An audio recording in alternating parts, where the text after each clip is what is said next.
Greetings, brave warriors and shield maidens. If you seek the strength and wisdom of the ancient Vikings, you've come to the right place. Don't waste time. Subscribe to the channel now and join our horde to strengthen this community of true Vikings. As you can see, our channel is new, so your subscription is crucial to our growth. If you're a true fan of the Vikings, show your support. Let the power of the Viking axe guide your hand to click the like button, and in the comments, tell us which city you're watching from so we know where in the world our stories are reaching, all because the icy wind howled across the fjord, carrying with it the scent of salt and impending storm. Bjorn Ironhand stood at the prow of his father's longship, his calloused hands gripping the intricately carved dragon figurehead. At 20 summers old, he was a man by Viking standards, yet the restlessness in his heart betrayed his youth. Bjorn, stop daydreaming and help secure the sail. His father's gruff voice cut through the wind. Snapped from his reverie, Bjorn turned and moved swiftly across the deck, his leather boots finding purchase on the rain-slicked wood. As he worked alongside the crew to furl the striped sail, his mind wandered once again to the tales of glory and adventure that consumed his thoughts. The longship glided into the sheltered bay of Vestfold, its oars cutting through the choppy waters with practiced precision. As they approached the shore, Bjorn's eyes were drawn to a figure standing alone on the rocky beach, a woman, her long dark hair whipping in the wind, a gleaming circlet upon her brow. "Who is that?" Bjorn asked, nudging his friend Eric. Eric squinted against the spray. "That, my friend, is Astrid Ravenhair. They say she's to be named the new Jarl of Vestfold." Bjorn's eyebrows shot up. "A female Jarl? Surely you jest." Eric shrugged. "These are changing times, Bjorn, and from what I hear, you'd be a fool to underestimate her." As the ship ground against the pebbly shore, Bjorn leapt out, splashing through the shallows to help secure the vessel. He couldn't help but steal glances at Astrid, who stood watching the arrival with an air of quiet authority. The bustling port of Vestfold came alive as the raiders returned. Families rushed to greet their loved ones, merchants eyed the plunder with keen interest, and the air filled with the sounds of celebration and commerce. Bjorn hefted a chest of silver onto his shoulder, following his father towards the great hall. As they passed Astrid, she stepped forward, her piercing blue eyes meeting Bjorn's. "Welcome back, Thorvald," she addressed Bjorn's father. "I trust your raid was successful." Thorvald grunted. "Aye, the Saxon shores were ripe for the picking. But tell me, Astrid, what's this I hear about you claiming the Jarl's seat?" A small smile played at the corners of Astrid's lips. "Not claiming, Thorvald. The thing has spoken. I am the Jarl of Vestfold now." Bjorn watched the exchange with fascination, noting the way his father's jaw clenched at Astrid's words. "These are strange times indeed," Thorvald muttered. "Come, Bjorn. We have goods to trade." As they walked away, Bjorn felt Astrid's gaze lingering on him. He straightened his back, suddenly acutely aware of his bearing. The great hall of Vestfold was a cacophony of sound and activity. Traders haggled over prices, warriors boasted of their exploits, and servants rushed to and fro with horns of mead. Bjorn helped his father sort through their plunder, setting aside the church gold and intricate Saxon jewelry that would fetch the highest prices. As the day wore on, the atmosphere in the hall grew more boisterous. Bjorn found himself drawn into a drinking contest with some of the younger warriors, eager to prove himself their equal. As he slammed down his third horn of mead, a hush fell over the hall. All eyes turned to the entrance where a hooded figure stood silhouetted against the fading daylight. The stranger moved with an otherworldly grace, his staff tapping a rhythmic beat on the wooden floor. Astrid rose from her high seat, her voice carrying across the suddenly silent hall. "Einar Runecaster, what brings you to our celebration?" The hood fell back, revealing a man of indeterminate age. His face was lined with wisdom, but his eyes sparkled with an almost youthful intensity. When he spoke, his voice was soft, yet somehow filled the entire space. "I come bearing visions, Jarl Astrid, visions of a stone that holds the fate of our people." Murmurs rippled through the crowd. Bjorn leaned forward, intrigued despite his skepticism. Astrid's eyes narrowed. Speak plainly, seer. What stone? What fate? Einar closed his eyes, swaying slightly as if caught in a trance. I see a stone carved with runes of power hidden in Saxon lands. I see a serpent rising from the depths and the world trembling in its wake. And I see... His eyes snapped open, fixing on Bjorn with unnerving intensity. A warrior, with hands of iron, standing at the crossroads of destiny. The hall erupted in excited chatter. Bjorn felt a chill run down his spine, acutely aware of the eyes now turning in his direction. Astrid's voice cut through the noise. Enough. Einar, come. We will speak more of this in private. She gestured to her guards, then paused, her gaze sweeping the room before settling on Bjorn. You, Iron Hand, join us. Bjorn's heart raced as he followed Astrid and Einar to a small antechamber off the main hall. The room was warm, lit by flickering torches that cast dancing shadows on the tapestry-covered walls. Astrid turned to face them, her expression grave. Now, Einar, tell us everything. The seer nodded, his eyes taking on a distant look. The Norns have shown me a vision of great import. There is a stone carved by ancient hands that holds within it a prophecy of terrible power. It speaks of Ragnarok, the twilight of the gods, and of a way to either hasten or prevent its coming. Bjorn couldn't contain himself.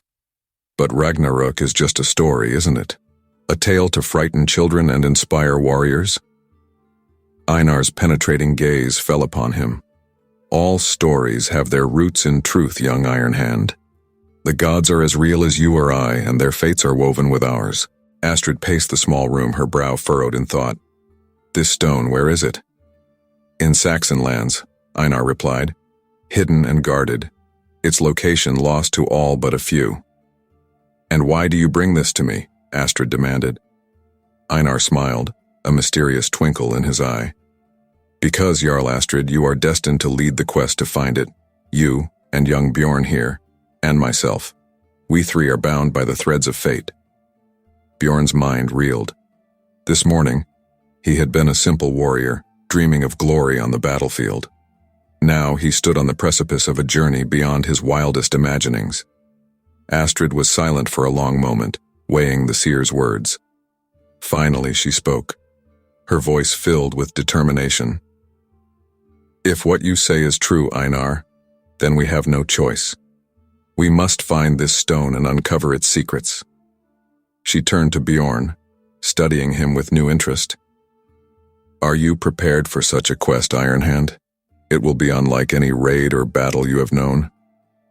Bjorn straightened, feeling the weight of destiny settling upon his shoulders. He thought of the glory he had always sought, of the sagas told around the fire. This was his chance to be part of something greater than himself. I am ready, Jarl Astrid, he said, his voice steady despite the trembling in his heart. My axe and my life are yours to command. Einar nodded approvingly. Then it is decided. We three shall set forth on this perilous journey, to seek the stone that holds the fate of gods and men alike.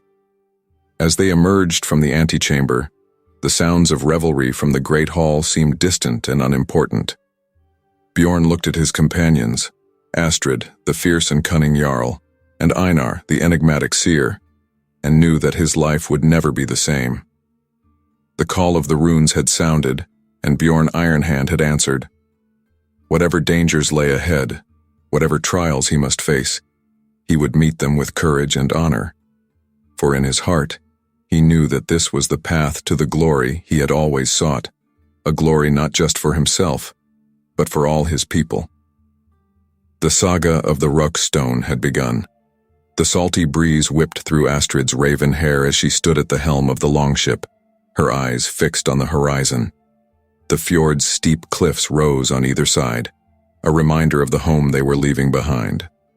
Behind her, the crew bustled about, making final preparations for their perilous journey to England.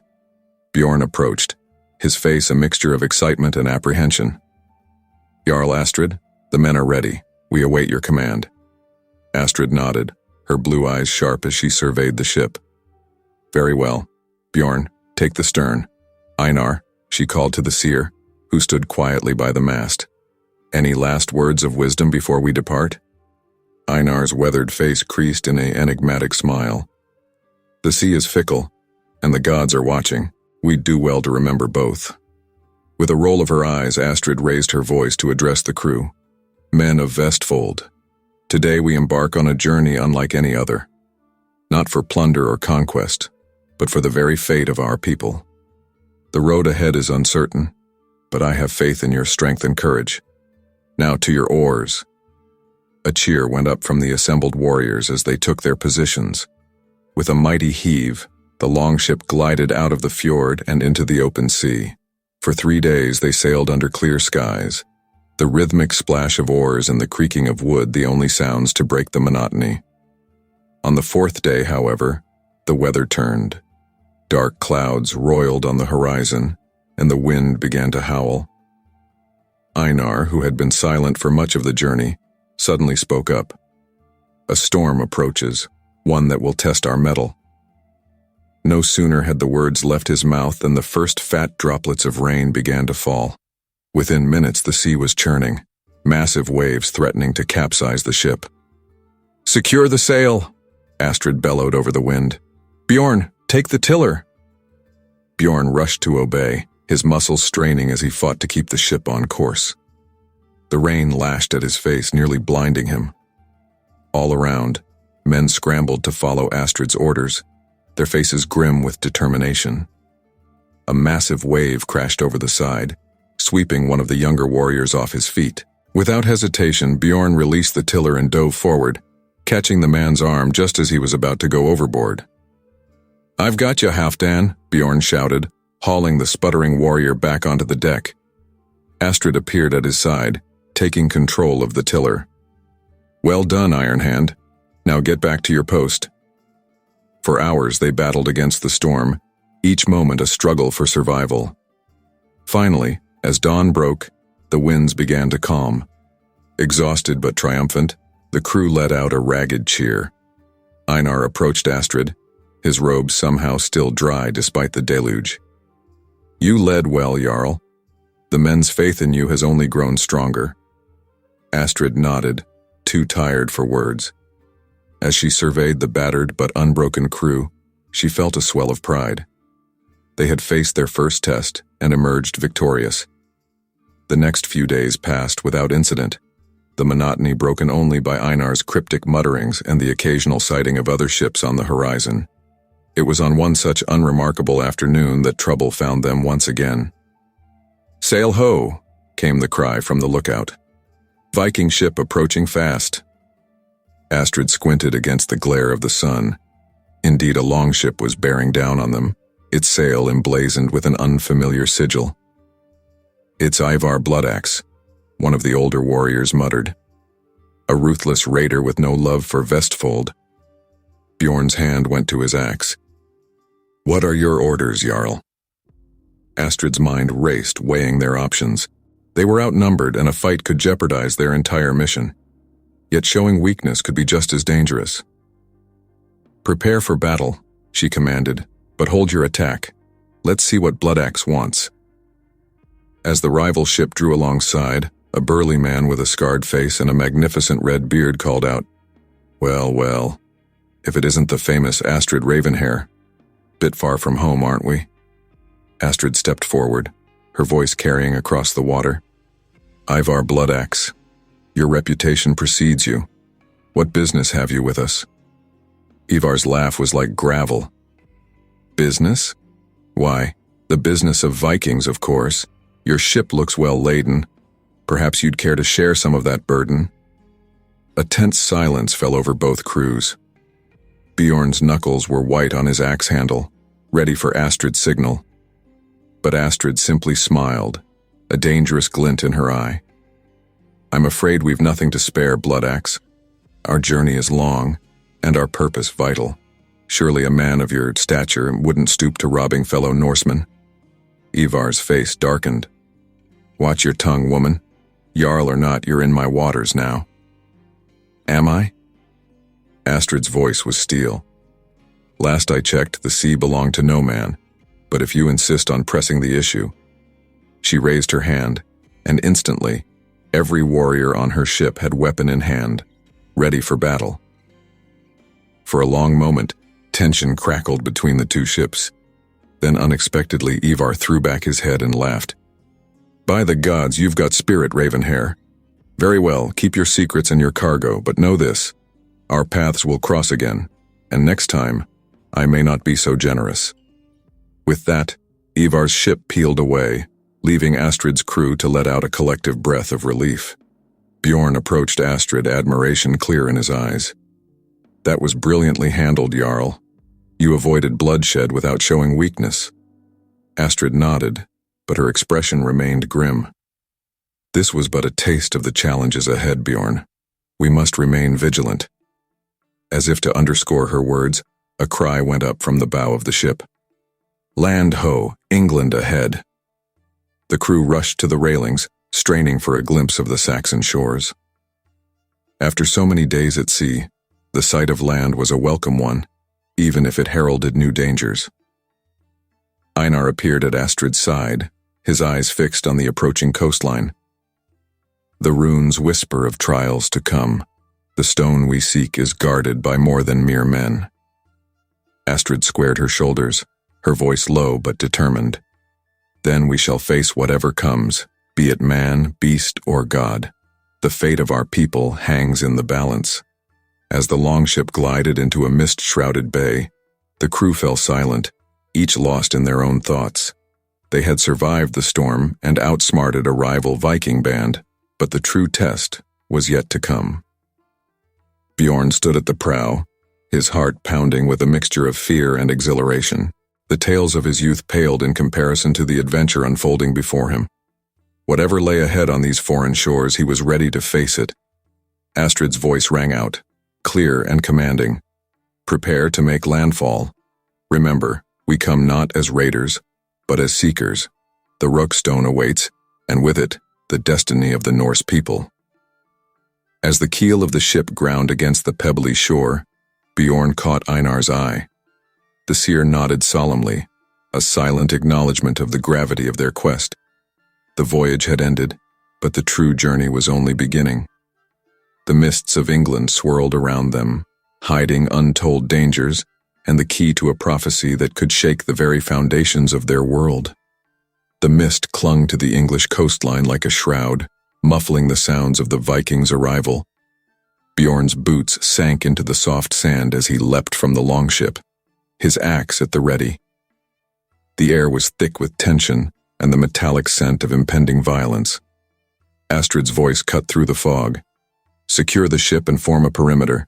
Bjorn, take 5 men and scout ahead." Nodding grimly, Bjorn gestured to a group of warriors. "Eric, Halfdan, Gunnar, Sven, Torstein, with me. Stay low and quiet."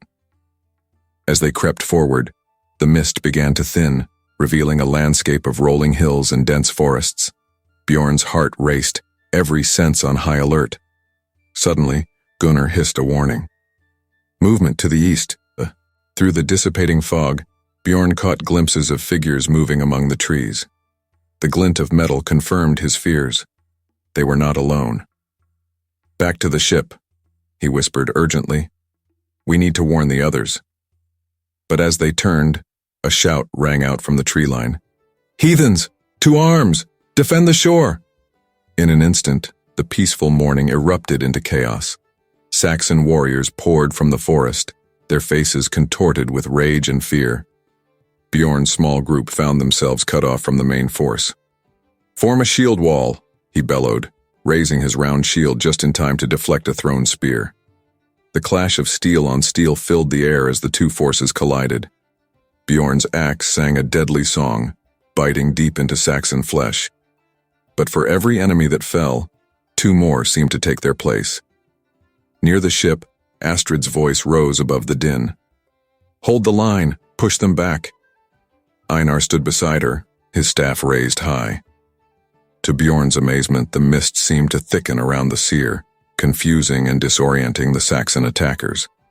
Fighting his way back towards the main group, Bjorn found himself face to face with a towering Saxon warrior. The man's blue-painted face was twisted in a snarl as he swung a massive two-handed sword. Bjorn ducked under the blow, feeling the wind of its passage ruffle his hair. He countered with a swift strike to the Saxon's leg, drawing first blood. But his opponent was far from finished. "You'll not take our lands again, heathen dog!" the Saxon roared, pressing his attack with renewed fury. Bjorn's arms ached as he parried blow after punishing blow. In that moment, a strange clarity came over him. This was what he had dreamed of, the heat of battle, the test of his skills. Yet somehow it felt hollow. With a sudden burst of strength, Bjorn knocked his opponent off balance and brought his axe down in a killing blow. As the Saxon fell, their eyes met for a brief instant. Bjorn saw not a monster but a man defending his home, just as Bjorn would defend his own. The realization struck him like a physical blow. What was the true cost of this violence? Was this the glory he had sought? His moment of introspection was shattered by Astrid's urgent cry, "Bjorn, to me." Fighting his way to her side, Bjorn found Astrid locked in combat with a Saxon leader, his ornate helmet marking him as a man of importance. "I am Ethelred, ealdorman of these lands," the Saxon declared, his sword clashing against Astrid's shield. "You will go no further." Astrid's eyes blazed with determination. "We seek not conquest, ealdorman, but knowledge. There is a stone of great power." "Lies," Ethelred spat. "You come for plunder as always." The battle raged on, neither side gaining a clear advantage. Bjorn fought mechanically, his earlier doubts gnawing at him. From the corner of his eye he saw Einar, still untouched by the violence around him, watching the conflict with sad, knowing eyes. As the sun climbed higher, the tide of battle began to turn. The Vikings' superior combat skills and Astrid's tactical acumen slowly pushed the Saxons back. But the cost was high. The beach was littered with bodies from both sides. Finally, Ethelred called for his men to fall back. The Saxons retreated to the tree line, leaving an eerie quiet in their wake. Astrid, her face streaked with blood and sweat, raised her voice. "Ealdorman Ethelred, will you hear me now?" For a long moment there was no response. Then, cautiously, Ethelred emerged from the trees, his sword lowered but still at the ready. "Speak, Viking, but know that if this is a trick, my men will cut you down where you stand." Astrid nodded, then began to explain their quest, the prophecy, the rook stone, and the fate that hung in the balance. As she spoke, Bjorn watched Ethelred's face, seeing the man's skepticism slowly give way to a grudging curiosity. When Astrid finished, Ethelred was silent for a long moment. Finally he spoke. "Your tale is fantastic, yet I sense no deceit in your words. But why should I believe you? Why should I not simply drive you back into the sea?" It was Einar who answered, stepping forward with an otherworldly grace. "Because, Ealdorman, the fate we speak of concerns not just the Norse but all peoples. The Rookstone's prophecy, if true, could mean the end of your world as surely as ours." Ethelred's eyes narrowed. "And if I were to help you find this stone? What then? Would you use its power against us?" Astrid shook her head. "We seek only to understand the prophecy, to prevent a catastrophe that would engulf all lands. I swear by the gods, we mean your people no harm." A tense silence fell over the battlefield. Bjorn held his breath, acutely aware that the next few moments could determine the fate of their entire mission. Finally, Ethelred nodded slowly. "I will consider your words. For now, a truce. You may make camp here, but you will not advance further inland without my permission. We will speak again tomorrow." As the Saxons withdrew, a collective sigh of relief went up from the Viking crew.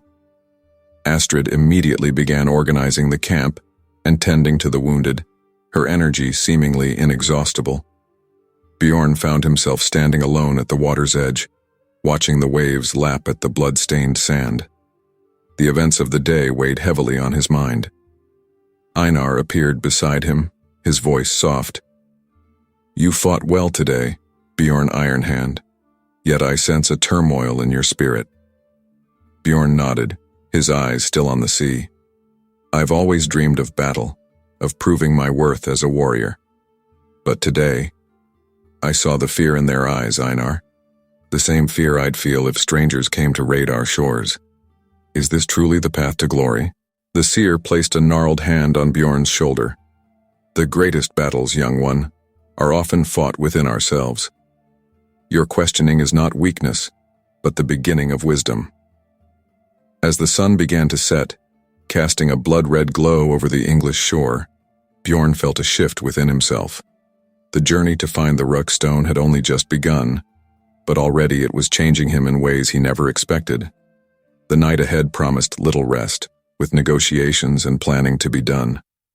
But as Bjorn turned back to the camp, he felt a new resolve settling over him. Whatever challenges lay ahead, he would face them not just with strength of arm, but with strength of heart. The true test of his character, he realized, was only beginning. Dawn broke over the English coast, its pale light revealing a landscape shrouded in an unnatural mist. Astrid stood at the edge of the Viking camp, her eyes scanning the tree line where Ethelred and his Saxons had disappeared the night before. The uneasy truce hung by a thread, and she knew the coming day would be crucial. Bjorn approached, his face etched with concern. Any sign of the Elderman, Jarl? Astrid shook her head. Nothing yet, but he'll come. He's too curious about the Ruckstone to stay away. As if summoned by her words, a group of figures emerged from the mist. Ethelred led them, flanked by armed guards and a hooded figure that immediately caught Einar's attention. The Ealdorman brings a seer of his own, Einar murmured, his eyes narrowing. Astrid stepped forward to meet the Saxon delegation.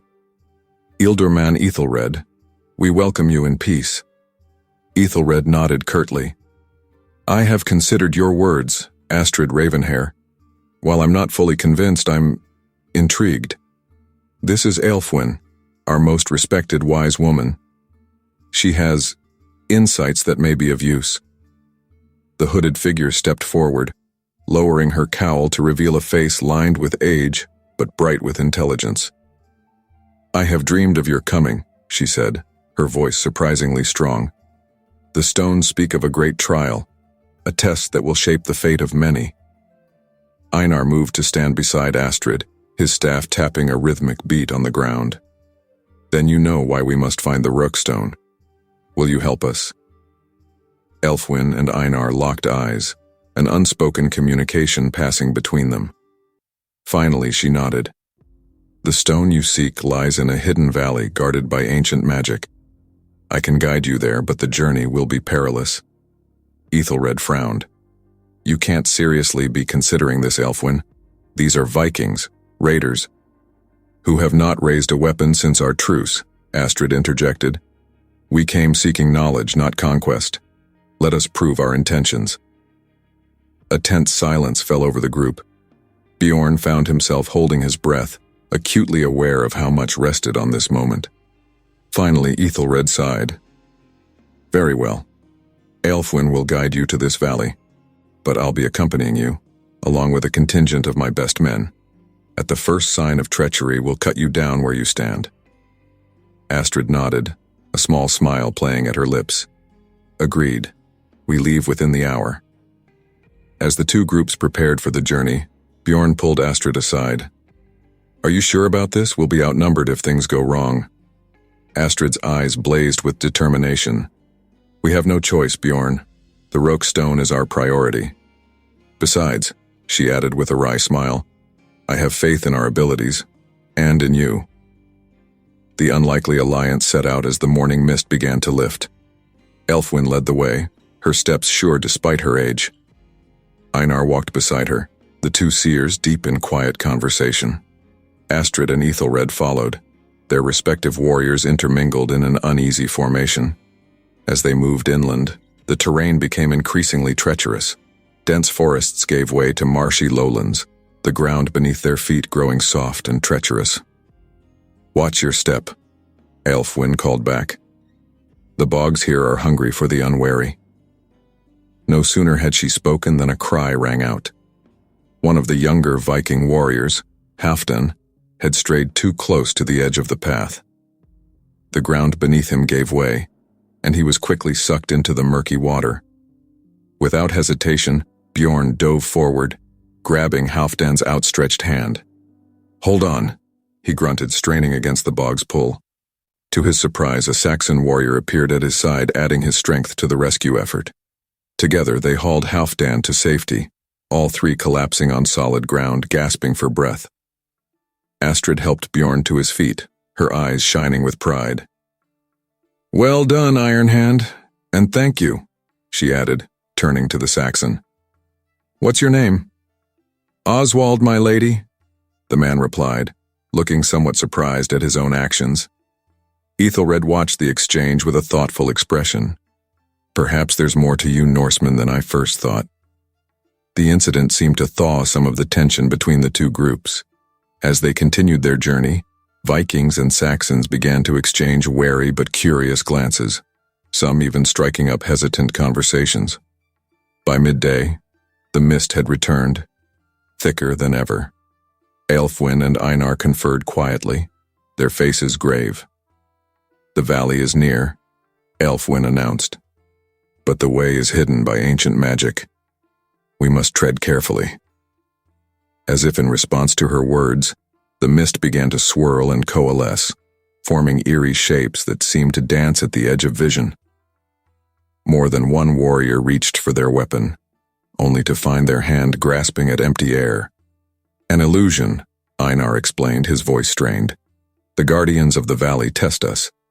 Bjorn felt a chill run down his spine as the mist shapes took on more definite form. He saw the faces of fallen comrades, heard the whispers of long-dead family members. Beside him, he could see others in the group battling their own visions. "Stay close," Astrid called out, her voice a lifeline in the chaos. "Whatever you see, whatever you hear, it's not real." They pressed on, each step a battle against their own fears and doubts. Bjorn found himself walking beside Oswald, the Saxon who had helped him earlier. "What do you see?" Bjorn asked, his voice hoarse. Oswald's face was pale. "My brother. He fell to a Viking raid last summer. He's asking why I'm helping his killers." Bjorn felt a pang of guilt. "I see my father," he admitted, "telling me I'm a fool for abandoning our ways, for trusting Saxons." The two men shared a look of understanding, finding an unexpected kinship in their shared struggle.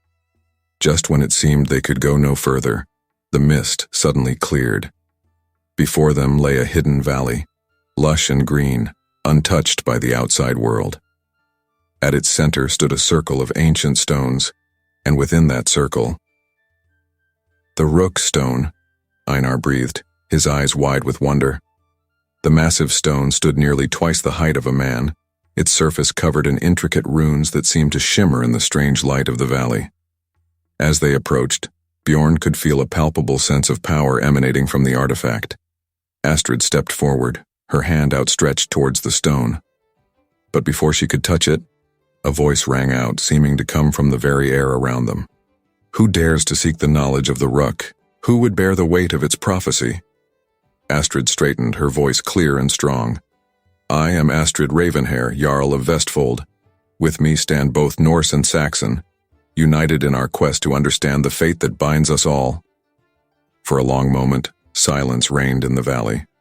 Then, slowly, the runes on the stone began to glow with an inner light. "Approach," the voice commanded. "But know this, the knowledge you seek comes at a price. Are you prepared to pay it?" Astrid looked back at her companions. Bjorn, his face set with determination.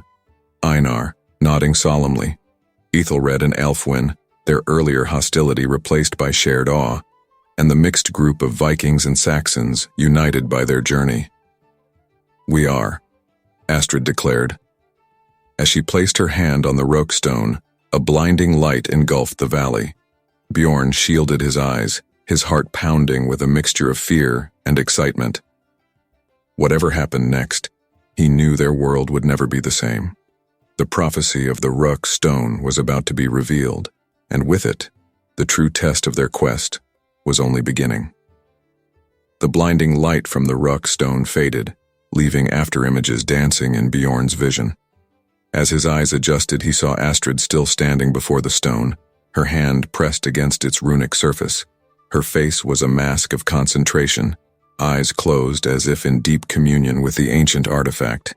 Suddenly, the ground beneath their feet began to tremble. The circle of stones surrounding the Rook stone started to glow with an eerie blue light, pulsing in rhythm with some unseen force. "Stand ready," Ethelred called out, drawing his sword. Both Vikings and Saxons formed a defensive circle around Astrid and the stone, weapons at the ready. From the shadows between the standing stones, figures began to emerge. They were unlike any beings Bjorn had ever seen, neither fully solid nor completely ethereal, their forms shifting and changing like smoke in the wind. Their eyes glowed with the same blue light as the stones.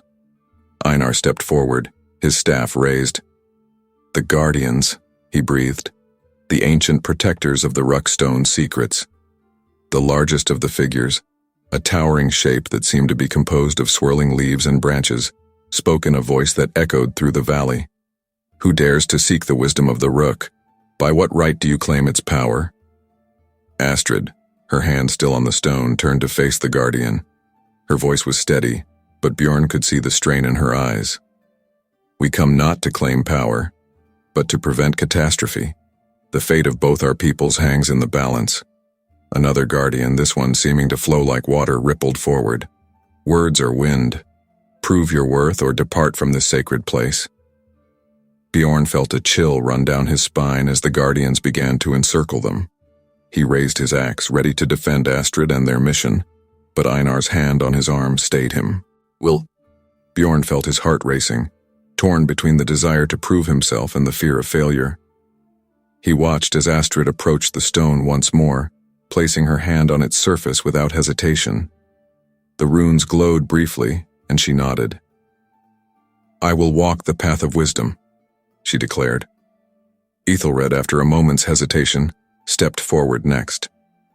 As his hand touched the stone, his eyes widened in surprise. "The path of unity calls to me," he said, sounding as shocked as the rest of them felt. Bjorn took a deep breath and approached the Rookstone. As his fingers brushed its cool surface, he felt a jolt of energy course through him. Images flashed through his mind. Battles, monsters, trials of strength and will. He knew without a doubt which path was his. "I will face the path of courage," he announced, his voice steadier than he felt. The Guardians nodded in unison, their forms swirling more rapidly. "So be it," they said in eerie synchronization. "Let the trials begin." Before anyone could react, mist swirled around Astrid, Ethelred, and Bjorn, obscuring them from view. When it cleared, each stood at the entrance to their respective paths. Bjorn found himself facing a dark, foreboding forest path. The trees seemed to loom over him, their branches reaching out like grasping fingers. From the depths of the woods he could hear inhuman growls and the clash of unseen battles. He turned back to look at his companions one last time. Einar caught his eye, nodding solemnly. "Trust in yourself, Ironhand. The courage you seek is already within you." With a deep breath, Bjorn stepped onto the path. The mist closed in behind him, cutting off any retreat. He was committed now, for better or worse. As he ventured deeper into the forest, the sounds of battle grew louder. Shadows flitted between the trees, always just out of sight. Bjorn's grip tightened on his axe, every sense on high alert. Suddenly, the trees opened up into a clearing. In its center stood a figure that made Bjorn's blood run cold, a massive frost giant, its icy skin gleaming in the dim light, a cruel smile on its face. "So," the giant rumbled, its voice like an avalanche, "a little Viking comes to test his courage. Tell me, boy, are you prepared to die?" Bjorn raised his axe, forcing his voice to remain steady. "I'm prepared to do whatever it takes to protect my people and complete our mission." The giant laughed, the sound shaking the very ground. "Bold words. Let's see if your actions match them." With surprising speed for its size, The giant charged. Bjorn rolled to the side, feeling the rush of air as the monster's fist smashed into the ground where he had been standing. As he came up from his roll, Bjorn's mind raced. How could he possibly defeat such a creature?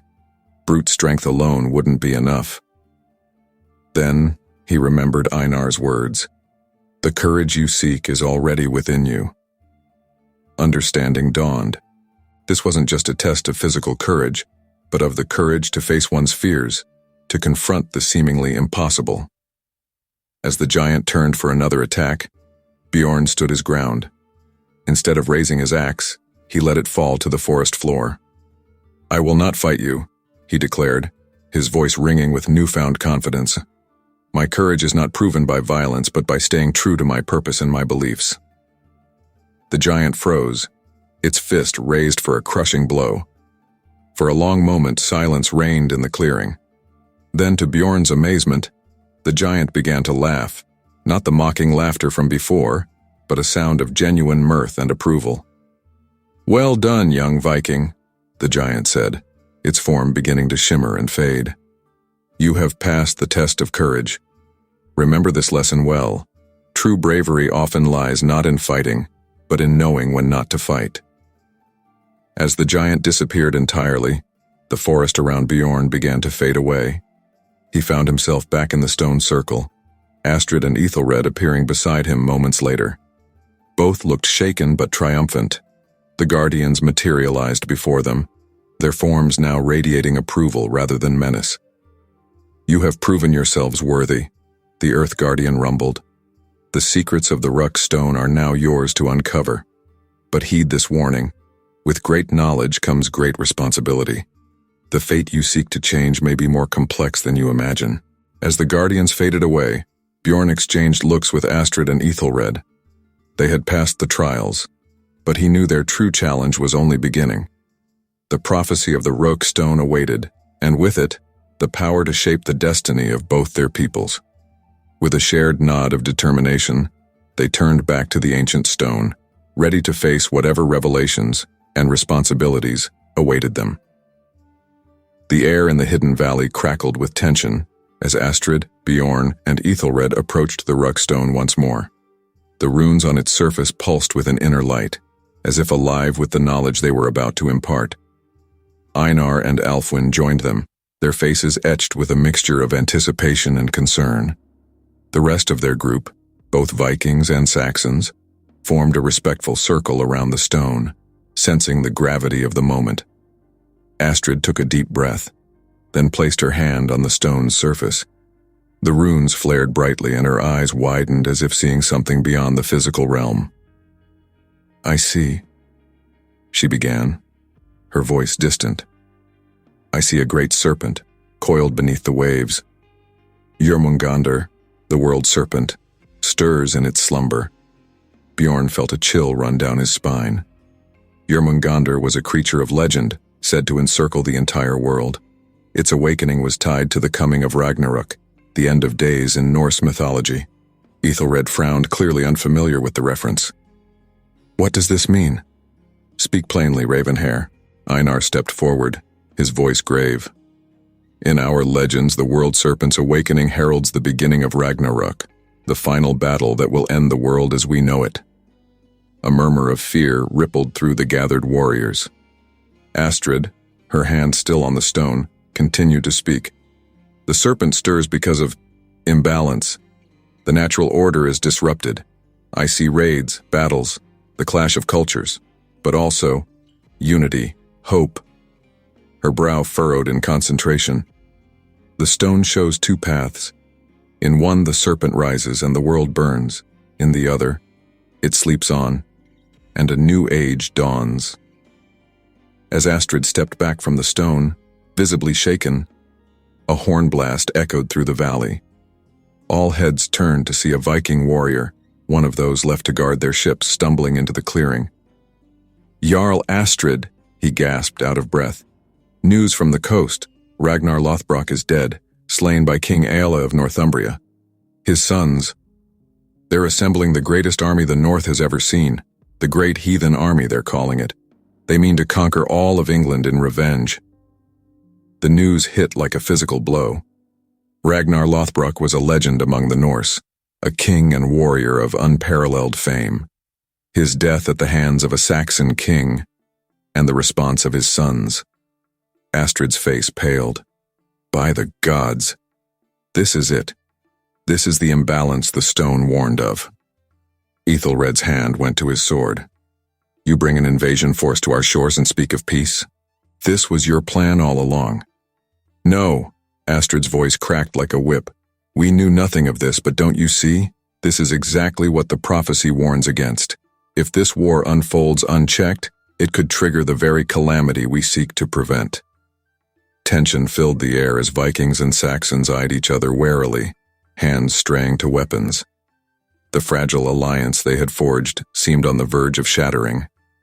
It was Bjorn who broke the silence. Wait, he called out, stepping between the two groups. Remember the trials we just faced. Remember the path of unity.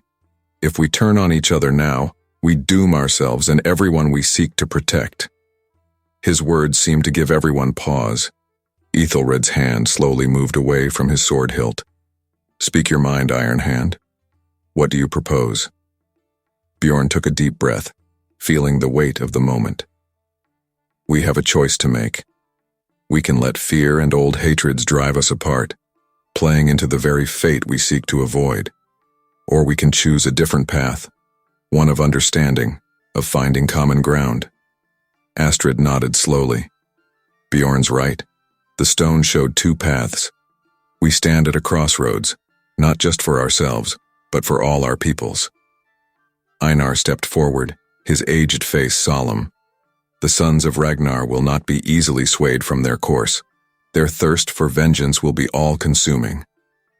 Then we must give them a greater purpose, Astrid declared, something beyond mere revenge. If we can unite our peoples against the true threat, the awakening of Jörmungandr and the coming of Ragnarök, we might yet change the course of fate. Ethelred scoffed.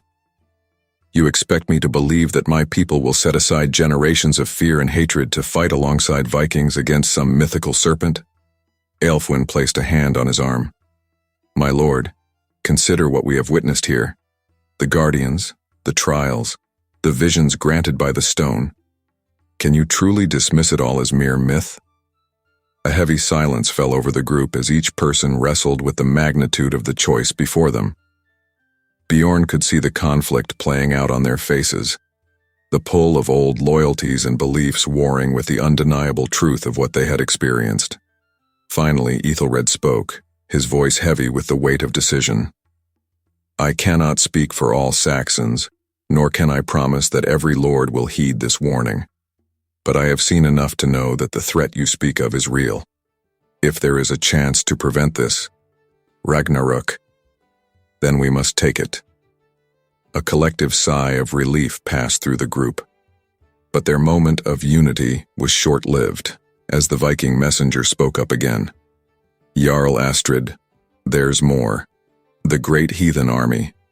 They're calling for all Norse warriors to join them.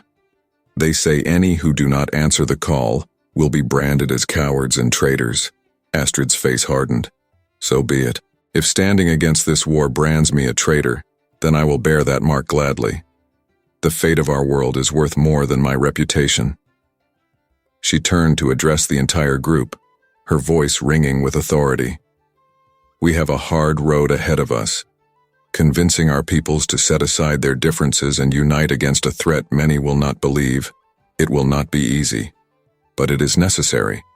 The alternative is the end of everything we know. Bjorn stepped up beside her. I stand with you, Jarl Astrid. Whatever comes, whatever the cost, I will see this through. One by one, Vikings and Saxons alike voiced their support. It was a small group, a mere handful compared to the armies gathering on both sides. But as Bjorn looked around at their determined faces, he felt a spark of hope. Einar's voice cut through the moment of solidarity. We must move quickly. The visions granted by the stone will fade, and with them, our chance to change the course of fate. We must return to our peoples, spread the word of what we have learned here. Astrid nodded. Agreed. Ethelred, Can we count on your support when we bring this message to the other Saxon lords? The ealdorman's face was grim but resolute. You have my word, though I fear many will not listen. Then we make them listen, Bjorn declared, whatever it takes. As the group began to make preparations for their departure, Bjorn cast one last look at the Rookstone. Its runes had dimmed, but he could still feel the power emanating from it. They had unlocked its secrets, but the true test lay ahead. The fate of two peoples, perhaps of the entire world, now rested on their shoulders. As they left the hidden valley, stepping back into a world on the brink of devastating war, Bjorn silently vowed to do whatever it took to see their mission through. The serpent was stirring. The great heathen army was gathering, and the race to prevent Ragnarok had begun. The longship cut through the choppy waters of the North Sea, its dragon-headed prow pointing towards the English coast. Bjorn stood at the bow, his eyes fixed on the horizon, where the first hints of land were beginning to appear. Behind him, the mixed crew of Vikings and Saxons worked in tense silence, the weight of their mission hanging heavy in the air. Astrid approached, her face drawn with worry. "We're nearing the shore," she said quietly. "Are you ready for what's to come, Iron Hand?" Bjorn nodded grimly. "As ready as I can be, though I fear our greatest battles will not be fought with axe and sword." Their conversation was interrupted by a shout from the lookout. "Ships ahead! Many ships!" Bjorn's heart sank as he saw the fleet spread out before them. Dozens, perhaps hundreds of longships filled the bay, their sails bearing the ravens and serpents of the sons of Ragnar. The great heathen army had arrived. As they drew closer, a larger ship broke away from the fleet, moving to intercept them. Astrid's grip tightened on the ship's railing. "That's Ivar's ship," she muttered. Ivar, the Boneless, the most cunning and ruthless of Ragnar's sons. The two ships drew alongside each other, and Bjorn found himself face to face with the legendary Ivar. Despite his physical disability, legs twisted and useless, the man's presence was overwhelming. His eyes, cold and calculating, swept over Astrid's crew, lingering on the Saxon faces among them. "Well, well," Ivar's voice dripped with sarcasm. "The great Astrid Ravenhair finally deigns to join us, and with such interesting company." His gaze fixed on Ethelred, who stood proudly despite the hostile stares from Ivar's crew. "A Saxon lord? Have you lost your mind, Astrid, or merely your loyalty?" Astrid stepped forward, her chin raised defiantly. "I come in the name of a greater purpose, Ivar, one that concerns both our peoples." Ivar's laugh was cold and mirthless. "The only purpose that matters is avenging our father. Every Saxon in England will pay for what they did to Ragnar. And in doing so, you may doom us all," Astrid retorted. She quickly recounted their discovery of the Rookstone, the prophecy, and the looming threat of Ragnarok. As she spoke, Bjorn watched Ivar's face carefully. The man's expression remained impassive, but there was a flicker of something in his eyes. Interest? Doubt? It was gone too quickly to tell. When Astrid finished, Ivar was silent for a long moment. Then he smiled, an expression devoid of warmth. "A fascinating tale, Ravenhair. Truly, the skalds will sing of your imagination for generations to come." His voice hardened. "But we deal in reality, not myths and legends. The great heathen army will have its vengeance with or without you." Bjorn couldn't contain himself any longer. "And what if she speaks the truth? Would you risk the end of the world for your revenge?" Ivar's gaze snapped to Bjorn, eyes narrowing. "And who are you to question me, boy?" "I am Bjorn Ironhand," he declared, meeting Ivar's stare unflinchingly. "I have seen the truth of the Rookstone with my own eyes. I have faced its trials and emerged victorious. Can you say the same, Ivar the Boneless?" A tense silence fell over both ships. Ivar's men reached for their weapons, but their leader held up a hand, stopping them. He studied Bjorn with newfound interest. "You have fire, Ironhand. I'll give you that. Ivar's voice was softer now, almost contemplative. Very well. I will give you a chance to prove your words. Come ashore. Speak to my brothers. If you can convince them of this prophecy, then perhaps we can discuss this greater purpose of yours. It wasn't much, but it was a start. Astrid nodded her agreement, and preparations were made to go ashore. As they approached the beach, Bjorn was awed by the sight before him. Thousands of warriors lined the shore, their weapons and armor glinting in the sunlight. The great heathen army was indeed the largest force the North had ever assembled. They were led to a large tent at the center of the encampment. Inside, they found the other sons of Ragnar, Ubi, Hvitserk, and Sigurd Snake in the Eye. The atmosphere was tense as Astrid once again recounted their tale. Ubi, the eldest, spoke first. This is madness. You expect us to abandon our vengeance based on some cryptic runes? Not abandon, Astrid countered. Redirect. The threat of Ragnarok is real, and it affects all people, Norse and Saxon alike. If we can unite against this common enemy— Hvitserk cut her off with a bitter laugh. Unite? With the people who murdered our father? You ask too much, Astrid. Bjorn stepped forward. And what would Ragnar say? Would he want his legacy to be endless bloodshed, or the salvation of our people? Sigurd, who had been quiet until now, spoke up. You claim to know our father's mind, Ironhand? I claim to know his reputation, Bjorn replied. Ragnar was more than just a warrior. He was an explorer, a visionary. He saw beyond the old ways, always pushing for something greater. A contemplative silence fell over the tent. Bjorn could see the conflict in the brothers' eyes.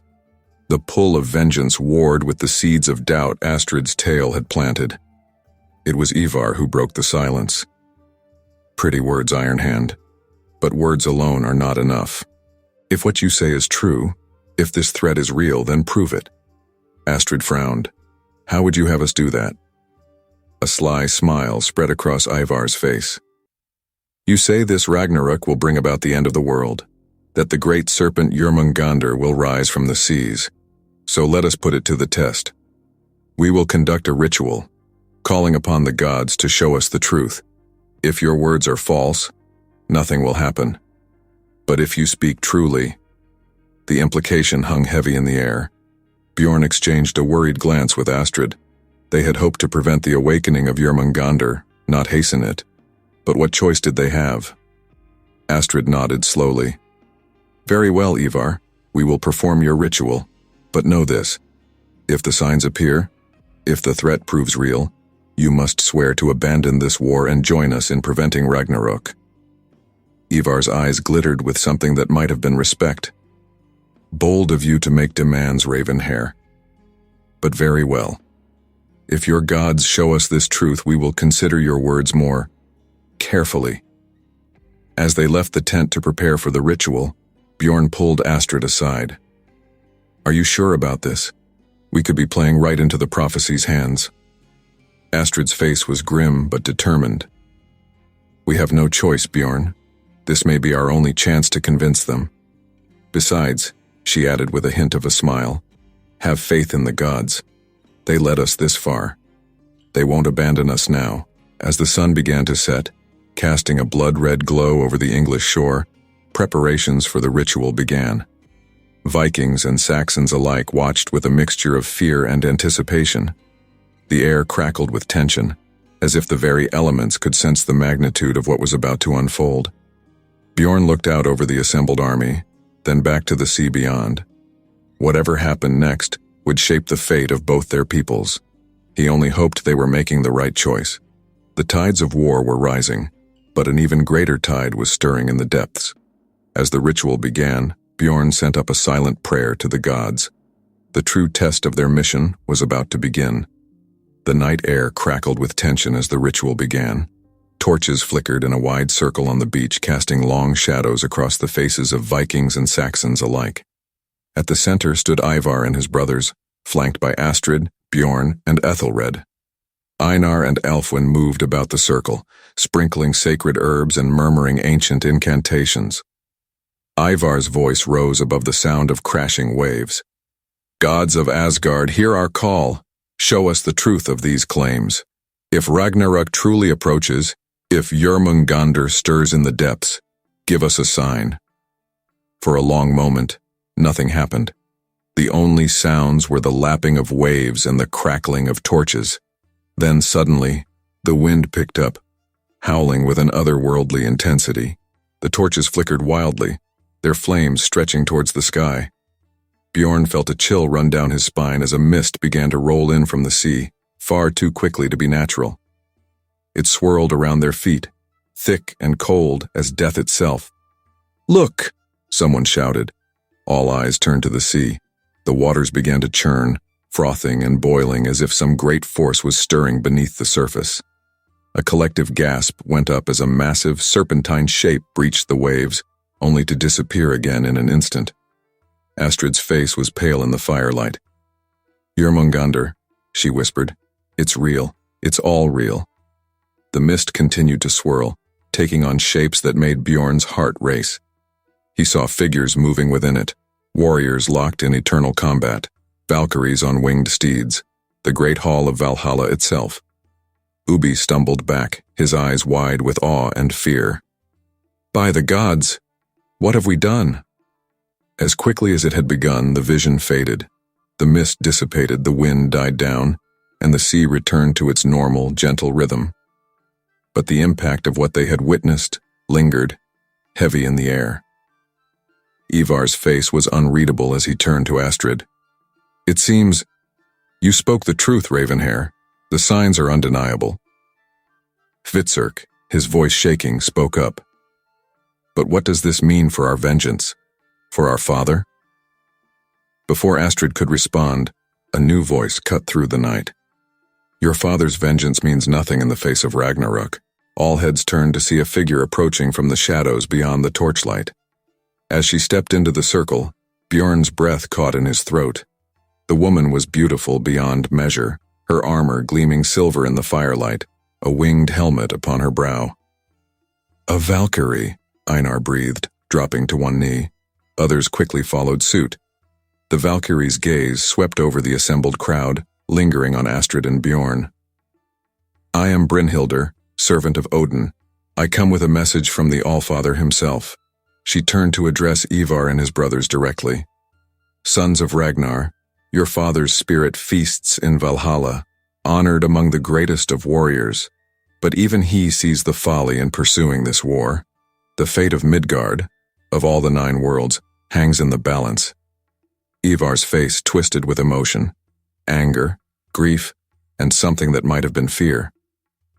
"What would you have us do then? Abandon our oath of vengeance?" Brynhildr's voice was stern but not unkind. "I would have you become more than mere raiders and conquerors. The time has come for Vikings and Saxons alike to look beyond their petty squabbles. Unite, or face annihilation." She turned to Astrid and Bjorn. "You have been chosen as the bearers of this burden. The knowledge of the Ruck stone is both a gift and a curse. Use it wisely." With those words, Brynhildr began to fade from view. But before she disappeared entirely, she locked eyes with Bjorn. "Iron Hand," she said, her voice echoing as if from a great distance. "Your greatest trial is yet to come. Remember, true strength lies not in the arm that wields the axe, but in the heart that knows when to lower it." And then she was gone, leaving behind a stunned silence. It was Ethelred who finally broke the spell. "Well," he said, his voice dry despite the awe in his eyes, "I don't suppose any of you can dismiss this as mere Saxon trickery." A nervous chuckle rippled through the crowd. The tension began to ease, if only slightly. Astrid stepped forward, her voice ringing with newfound authority. "You've seen the truth with your own eyes. The threat we face is real, and it's greater than any of our personal vendettas or ambitions. Will you stand with us against it?" Ivar was silent for a long moment, his calculating gaze moving from Astrid to Bjorn to Ethelred. Finally, he nodded. "It seems we have little choice. But do not think this means we trust you, Saxon," he added, glaring at Ethelred. "This is an alliance of necessity, nothing more." Ethelred met his gaze steadily. Understood, but it's a start. As the crowd began to disperse, still murmuring about what they had witnessed, Bjorn felt a hand on his shoulder. He turned to find Eric, one of his oldest friends from Vestfold. "Quite a show, Iron Hand," Eric said, his voice a mixture of awe and skepticism. "But tell me truly, do you really believe we can prevent Ragnarok? That Vikings and Saxons can work together after generations of bloodshed?" Bjorn sighed, looking out over the sea where the vision of Jörmungandr had appeared. "I have to believe it, Eric. The alternative is too terrible to contemplate." As the night wore on, plans were made and alliances forged. Ravens were sent to Viking settlements and Saxon kingdoms alike, bearing news of the impending threat and the need for unity. But even as progress was made, new challenges arose. Near dawn, as Bjorn was finally preparing to rest, a commotion erupted at the edge of the camp. He rushed to investigate, finding Astrid already there, her face grim. "What's happened?" he asked, taking in the scene of overturned tables and scattered parchments. Astrid's voice was tight with anger and fear. "The translations of the Ruck stone runes, they're gone. Stolen." Bjorn felt his blood run cold. Who would do such a thing? Who even knew their importance? "I don't know," Astrid replied, her eyes scanning the darkness beyond the camp. "But whoever it was, they've just made our task infinitely more difficult." Without those translations, she didn't need to finish the thought. Without the full text of the prophecy, their ability to prevent Ragnarok was severely compromised. As the first light of dawn began to break over the horizon, Bjorn looked out at the assembled armies. Vikings and Saxons, former enemies now uneasily allied. They had overcome so much already, but he knew their greatest challenges still lay ahead. The echoes of Valhalla still rang in his ears, Brynhilder's warning about his coming trial weighing heavily on his mind. Whatever came next, Bjorn knew that the fate of the world would hang in the balance. With a deep breath, he turned to Astrid. "What's our next move?" Her eyes, filled with determination despite the setback, met his. "We find those translations, we build this alliance, and we stop Ragnarok, whatever it takes." As the sun rose on a new day, Bjorn nodded his agreement. The path ahead was uncertain, fraught with danger and betrayal. But with the fate of the world at stake, there was no turning back now. The true battle for the future of both Vikings and Saxons had only just begun. The pre-dawn mist clung to the English coastline as Bjorn crouched in the shadows of a gnarled oak tree. His eyes, sharp from years of raiding, scanned the Saxon stronghold before him. Somewhere within those stone walls lay the stolen translations of the Ruck stone runes, and with them, the key to preventing Ragnarok. "See anything?" Astrid's whisper came from just behind him, her breath warm on his ear. Bjorn shook his head. "Guards on the ramparts, torches at each corner. It won't be easy." "It never is," she replied, a grim smile in her voice. They'd tracked the thief, a rogue Saxon lord named Ethelwulf, to this fortress over the past 3 days. With each passing hour, the sense of urgency had grown. They could all feel it, a wrongness in the air, as if the very fabric of the world was beginning to fray.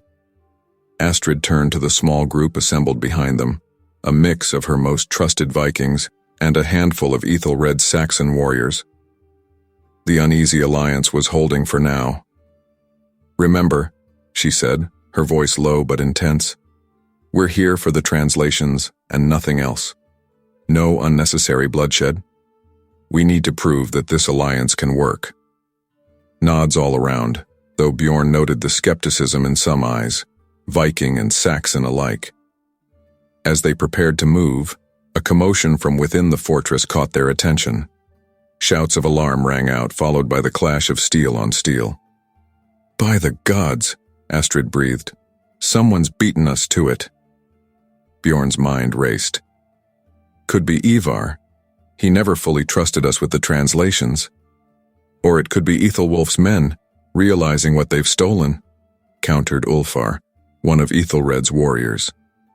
"Doesn't matter," Astrid decided. "This is our chance. Move." They surged forward, using the chaos within as cover. Bjorn's heart pounded as they scaled the walls, muscles straining as he pulled himself over the top. A Saxon guard spotted them, opening his mouth to shout a warning. Without hesitation, Bjorn tackled him, one hand clamping over the man's mouth as they tumbled to the ground. "We're not here to fight you," Bjorn hissed, locking eyes with the terrified guard. "We're here to save your world as well as ours. Understand?" After a tense moment, the guard nodded. Bjorn released him, and to his surprise, the man spoke. "The Great Hall," he whispered. "That's where the fighting is thickest. Whatever you're looking for, it's probably there." Bjorn clasped the man's shoulder in thanks before rejoining Astrid and the others. They fought their way through the courtyard, the element of surprise allowing them to quickly overcome what resistance they met. As they neared the Great Hall, the sounds of battle grew louder. Bjorn exchanged a glance with Astrid. Whatever was happening in there, it was big. They burst through the doors to find a scene of utter chaos. Vikings, Ivar's men, Bjorn realized with a sinking feeling, were locked in combat with Saxon warriors. And there, at the center of it all, stood Ethelwulf, clutching a bundle of parchments to his chest. "The translations!" Astrid shouted, already moving forward. But before they could reach him, a familiar voice rang out.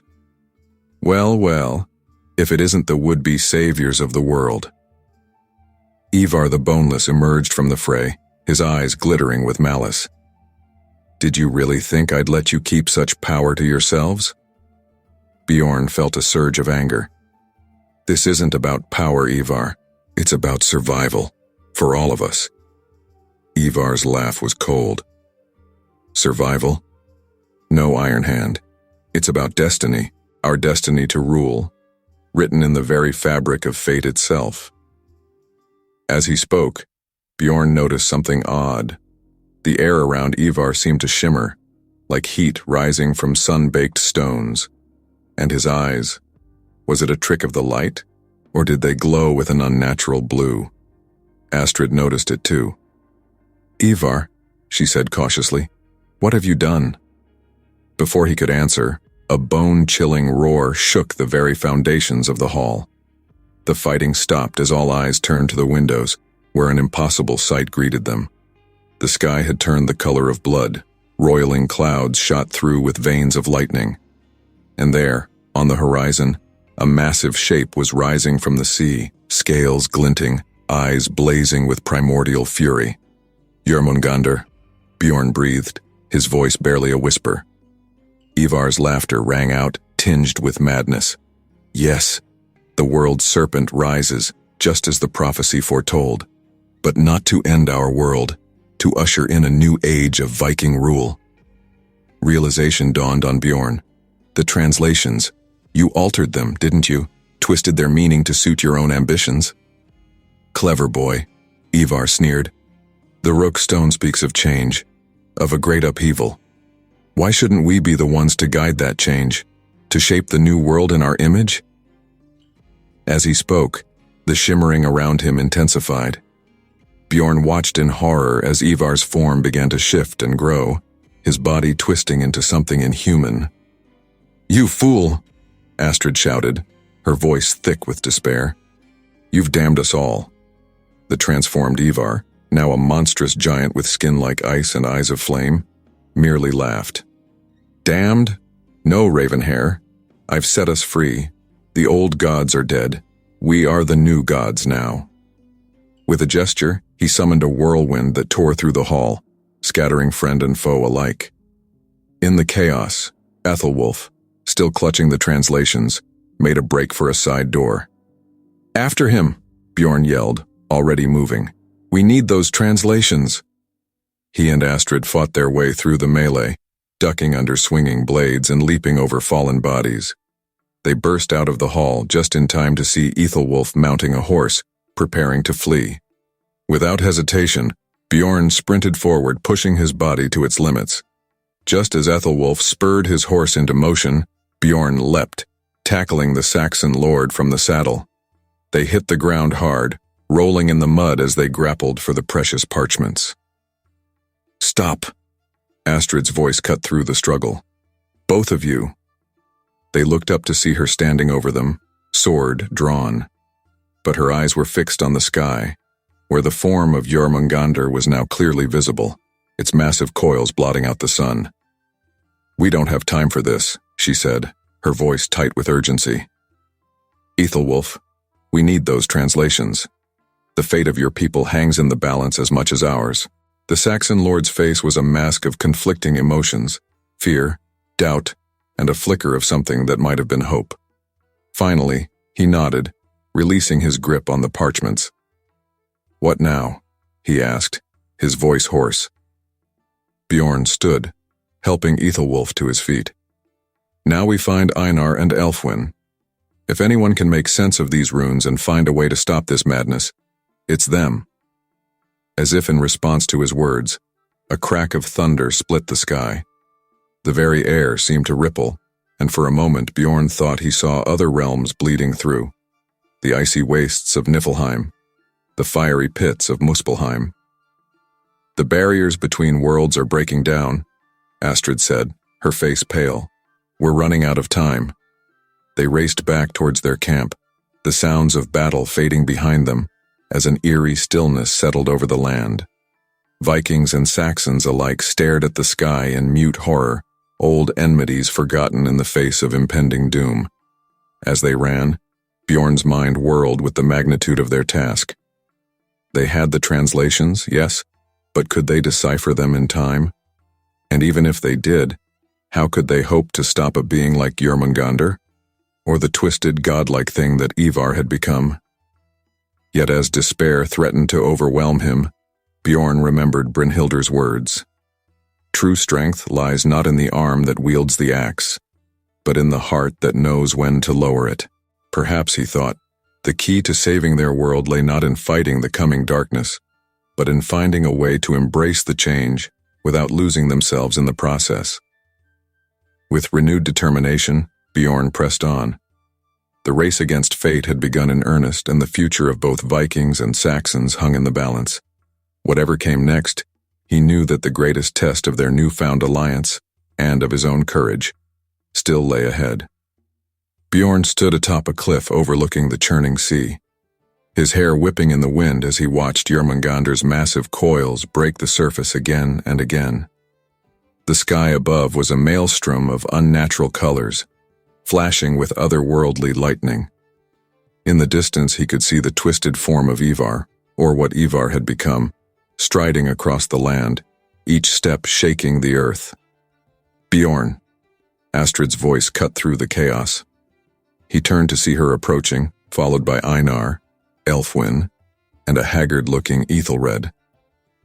We've deciphered the final part of the prophecy. They gathered in a tight circle, huddling against the howling wind. Einar's weathered face was grave as he spoke. The Rookstone's true message is clear now, the old seer said. It speaks not just of the coming of Ragnarok, but of a way to prevent it, or rather, to guide it towards a new beginning instead of total destruction. Elfwin nodded, picking up the thread.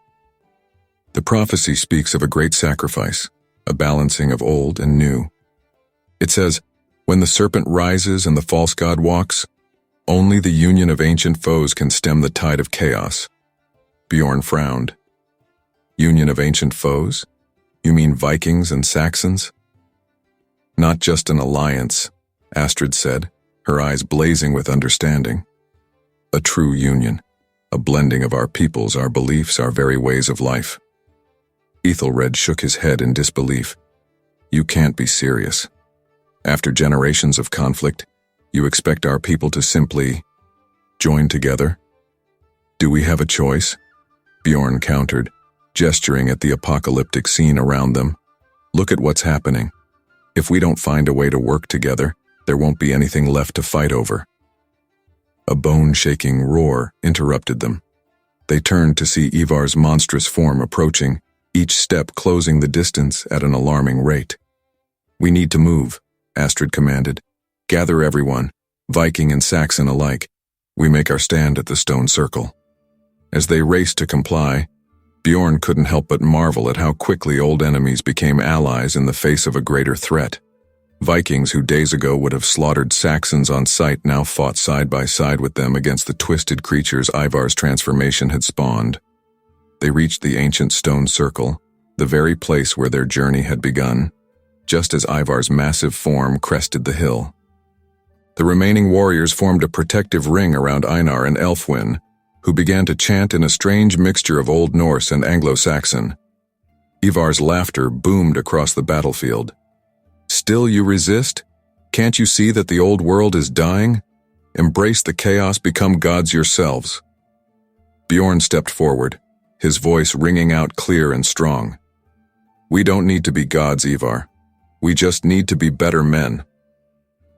With a roar of fury, Ivar charged. Bjorn raised his axe, prepared to meet the attack, but Astrid's hand on his arm stopped him. "Remember what Brynhildr said," she urged. "True strength lies in knowing when to lower your axe." Understanding dawned on Bjorn. With a deep breath, he let his weapon fall to the ground.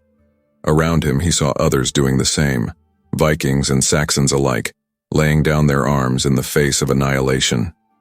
Ivar's charge faltered, confusion replacing rage in his twisted features. "What is this? Fight me." "No," Bjorn said simply. "We reject the old ways of endless conflict. We choose a new path, together." As he spoke, a strange energy began to build within the stone circle. The runes carved into the ancient rocks glowed with an inner light, pulsing in time with Einar and Elfwin's chant. Astrid stepped up beside Bjorn, taking his hand. On his other side, Ethelred did the same. Soon, every person in the circle, Viking and Saxon, was linked hand in hand. The energy crescendoed, and suddenly Bjorn could see everything. The past, the present, the myriad possible futures all laid out before him. He saw the long history of conflict between their peoples, but also the potential for greatness if they could overcome their differences. Ivar howled in rage and frustration, but his godlike power seemed to be fading. With each passing moment he shrank, the monstrous form melting away to reveal the man beneath. Jormungandr too was affected by the energy emanating from the stone circle. The great serpent thrashed in the sea as if fighting against some unseen force. "It's working." Einar's voice was strained but triumphant. "The prophecy is being fulfilled. The old world is dying, yes, but not in fire and destruction, in transformation." As if to confirm his words, the chaotic sky began to clear. The unnatural storm faded, replaced by a brilliant sunrise unlike any Bjorn had ever seen. Colors he had no names for painted the heavens, beautiful and terrible in their newness. In the center of the stone circle, a blinding light erupted from the ground. When it faded, Bjorn gasped at what he saw. The roke stone itself stood there, but changed. Its runes now shifted and moved, telling not just one story but many. The intertwined tales of Vikings and Saxons, of old gods and new beliefs, of endings and beginnings. Ivar, now fully returned to his human form, fell to his knees before the stone. I was wrong," he whispered, his voice broken. "I thought I could control the power of the gods, but..." Bjorn approached him cautiously. "The true power was never in controlling the gods, Ivar. It was in choosing our own path." As the new day dawned, Bjorn looked around at the gathered people. Vikings and Saxons standing together, wonder and hope replacing fear in their eyes. He knew the road ahead would not be easy. Centuries of hatred and mistrust couldn't be erased in a single moment, no matter how miraculous. But they had taken the first step. They had chosen unity over division, creation over destruction. They had, in a very real sense, forged a new world. Astrid joined him, her eyes shining with unshed tears. "So," she said, a smile tugging at her lips, "what do we do now, Ironhand?" Bjorn laughed, feeling lighter than he had in months.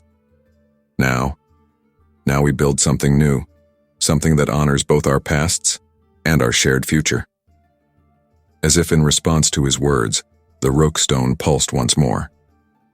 Its runes settled into a new configuration, one last message carved into its ancient surface. The old world ends, the new begins. Viking and Saxon, bound as one. Let the saga of a united people now be sung. Bjorn smiled, squeezing Astrid's hand. The prophecy was fulfilled, but their true journey, the forging of a new world, a new people, was only just beginning. And as the sun rose higher, casting its light on Viking and Saxon alike, Bjorn Ironhand knew that whatever challenges lay ahead, they would face them together. The Rokestone had been unbound, and with it, the destiny of two peoples had been forever changed. The end was just the beginning. The icy wind howled across the fjord, carrying with it the scent of salt and impending winter.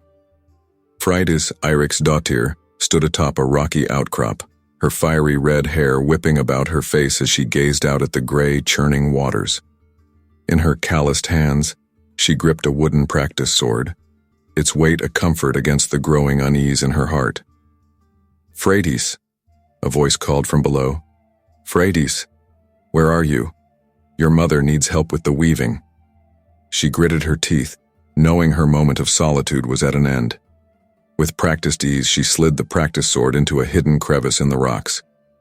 As she made her way down the treacherous slope, her mind raced with frustration. "Coming, Aunt Gudrid," she shouted back, her voice carried away by the relentless wind. As she approached the cluster of longhouses that made up their settlement in Greenland, Freydis schooled her features into a mask of dutiful obedience. She found her aunt waiting at the edge of the village, hands on her hips and a look of exasperation on her weathered face. "There you are, child," Gudrid sighed, "always running off when there's work to be done. What would your father say if he could see you now?" Freydis bit back a sharp retort. "He'd likely be too drunk to notice, Aunt Gudrid," she said instead, a hint of bitterness creeping into her voice. Gudrid's expression softened slightly. Now, your father may have his faults, but Eric the Red is still a great man. Come, let's not keep your mother waiting." As they walked through the village, Freydis couldn't help but notice the bustle of activity. Men were checking their weapons and armor, women were preparing provisions, and there was an undercurrent of excitement in the air. "What's going on?" Freydis asked, her curiosity piqued. Gudrid glanced at her, surprise evident in her eyes. "You haven't heard?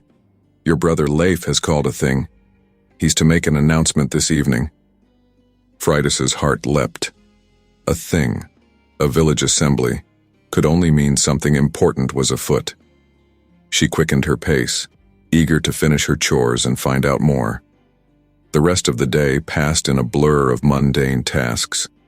As the sun began to set, casting long shadows across the settlement, people began to gather in the central square.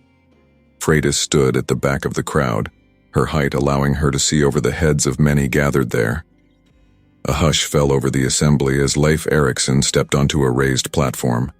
Her half-brother cut an impressive figure, tall and broad-shouldered, with a neatly trimmed beard and piercing blue eyes that seemed to take in everything at once. "People of Greenland," Leif began, his voice carrying easily across the crowd, "I come before you with news of great import. For years we have heard tales of lands to the west, rich, fertile lands ripe for the taking. Today I stand before you to announce that I will lead an expedition to find these lands and claim them for our people." A murmur of excitement rippled through the crowd. Freydis felt her heart racing. This was it. A chance for adventure, for glory, for a life beyond the confines of their small settlement. Leif continued, outlining his plans for the voyage. As he spoke of the dangers they might face and the riches they might find, Freydis found herself moving forward, pushing through the crowd until she stood at the very front. As Leif finished his speech and the crowd began to disperse, discussing the news in excited whispers, Freydis approached the platform. "Brother," she called out, her voice steady despite the nervousness fluttering in her stomach. Leif turned, surprise registering on his face as he saw her. "Freydis? What are you doing here?" She took a deep breath, steeling herself. "I want to join the expedition." For a moment, Leif simply stared at her, Then, to her dismay, he burst out laughing. You? On the expedition? Don't be ridiculous, sister. This is no place for a woman. Anger flared in Freydis's chest. And why not? She demanded. I'm as strong as any man here, and I know more about sailing and navigation than half your crew. Leif's amusement faded, replaced by a look of stern disapproval. This isn't a game, Freydis. We'll be facing real dangers. Storms, unknown lands, possibly hostile people. It's no place for you. No place for me? Freydis repeated, her voice rising. Was there no place for our grandmother Tjodild when she helped establish this very settlement? Was there no place for Gudrid when she sailed to Vinland with Thorfinn Karlsefni? A small crowd had begun to gather around them, watching the confrontation with interest. Leif glanced around, clearly uncomfortable with the public nature of their argument. That was different, he said, lowering his voice. They were wives, accompanying their husbands. You are unmarried and what? Freydis interrupted, her green eyes flashing. Unwanted? Useless? Is that what you think of me, brother? Leif sighed, running a hand through his hair. Of course not, Freydis. But you have responsibilities here. Our mother needs you and— I need more than this, Freydis exclaimed, gesturing around them. I need more than a life of weaving and waiting. I am Eric the Red's daughter, same as you are his son. The same blood flows through our veins.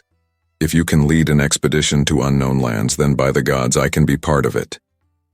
A tense silence fell over the gathering. Leif looked at his sister, seeing for the first time the fire that burned within her. It was the same fire that had driven their father to explore and settle new lands, the same fire that now pushed Leif himself westward.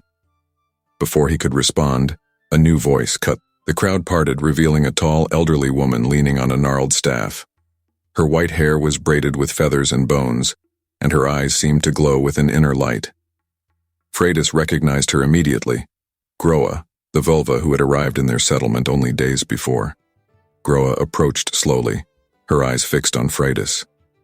I have seen it in the flames and heard it in the whispers of the wind.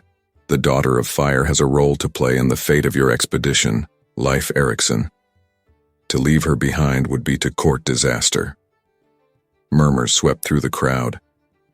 Leif looked uncertain, glancing between Groa and Freydis. But she's not trained for this. She's not prepared.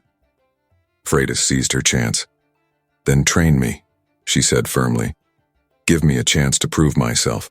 I'll work harder than any man in your crew. I'll do whatever it takes. Leif was silent for a long moment, considering. Finally, he nodded slowly. Very well, sister.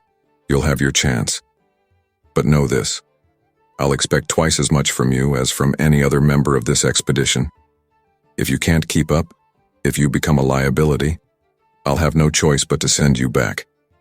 Do you understand? Freydis nodded, a fierce grin spreading across her face. I understand. Thank you, brother. You won't regret this. As the crowd dispersed and Leif turned away to discuss plans with his advisors, Freydis found herself face to face with Groa. The old woman's eyes seemed to peer into her very soul. Daughter of fire, Groa said softly. Your path is set before you, but it will not be an easy one. Are you prepared for the challenges that await? Freydis straightened her back, meeting the vulva's gaze steadily. I am, she said with conviction. Whatever comes, I'll face it head on. Groa nodded, a small smile playing at the corners of her mouth. Good. For the road ahead is long and fraught with danger. But remember, young Freydis, the greatest threats may not come from storm or sword, but from within. With those cryptic words, Groa turned and walked away, leaving Freydis standing alone as the sun dipped below the horizon. The young woman turned her gaze westward, towards the unknown lands that awaited them. Her heart raced with excitement and trepidation. That night, as Freydis lay in her bed, sleep eluded her. Her mind was filled with visions of vast forests, strange peoples, and uncharted waters. But most of all, she dreamed of freedom, the freedom to choose her own path, to prove her worth, to become more than what others expected of her. As she finally drifted off to sleep, one thought echoed in her mind. The journey of the Daughter of Fire had only just begun. The early morning mist clung to the Greenland coast as Freydis made her way down to the shipyard. The air was thick with the scent of pine tar and salt, mingling with the smoke from nearby cook fires. Her muscles ached from the previous day's training, but she pushed the discomfort aside, focusing on the task ahead. As she approached the shoreline, she saw her brother Leif deep in conversation with Arna, the master shipwright, their voices carried on the breeze. "Need to reinforce the keel," Arna was saying, gesturing to the half-finished longship before them. "The waters to the west are treacherous, and we can't risk the ship breaking apart mid-journey." Leif nodded, his brow furrowed in concentration. "Do what you must, Arna. This ship needs to be the strongest we've ever built." Freydis cleared her throat as she approached, and both men turned to look at her. Leif's expression tightened almost imperceptibly. "Ah, sister," he said, his tone carefully neutral. "You're here early." "I'm ready to work," Freydis replied, meeting his gaze steadily. "What would you have me do?" Arna looked between the siblings, sensing the tension. He coughed and said, "We could use an extra pair of hands with the planking, if you're not afraid of getting your hands dirty, that is." Freydis grinned, rolling up her sleeves. "Point me in the right direction, Arnie." For the next several hours, Freydis worked alongside the shipwrights, learning the intricacies of Norse shipbuilding. She helped to shape the oak planks that would form the ship's hull, marveling at the skill and precision required to create a vessel capable of crossing the vast ocean. As the sun climbed higher in the sky, more people began to gather at the shipyard. Some came to work, others to watch the progress. Freydis noticed the sideways glances and hushed whispers that followed her movements. She gritted her teeth and worked harder, determined to prove herself. Midday approached and Arna called for a break. As the workers dispersed to find food and drink, Freydis found herself cornered by three of Leif's men, Bjorn, Halfdan, and Torstein. Bjorn, a burly man with a thick red beard, spoke first.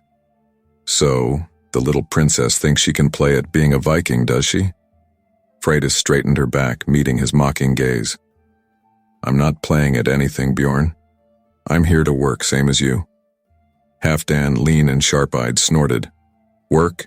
You call what you've been doing work? You'll be nothing but dead weight on this expedition." "Aye," Torstein chimed in, his voice dripping with disdain. "We'll be too busy looking after you to do our own jobs. Why don't you run along back to your weaving, girl?" Freydis felt her temper flaring, but before she could respond, another voice cut through the tension. "That's enough, lads." They all turned to see Arnie approaching, his weathered face set in a stern expression. "Freydis has done more work this morning than the three of you combined," the shipwright continued. "If you've got energy to spare for gossip, perhaps I should find you some more planks to shape." The three men muttered apologies and quickly dispersed. Arna turned to Freydis, his expression softening slightly. "Don't let them get to you, lass," he said quietly. "They're just afraid of change. Keep working as you have been and you'll win them over soon enough."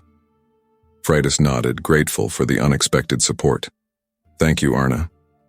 I won't let you down."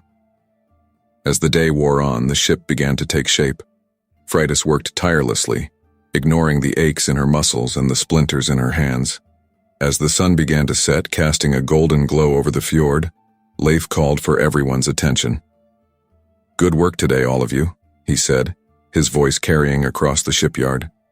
"We're making excellent progress. Tomorrow we'll begin loading supplies. I want every available hand here at first light." As the crowd began to disperse, Leif caught Freydis's eye and motioned for her to follow him. They walked in silence until they reached a quiet spot away from prying ears. "You did well today," Leif said, his tone grudgingly approving. "But this is just the beginning. The real challenges lie ahead." Freydis nodded, wiping sweat from her brow. "I'm ready for them, brother. Whatever comes, I'll face it."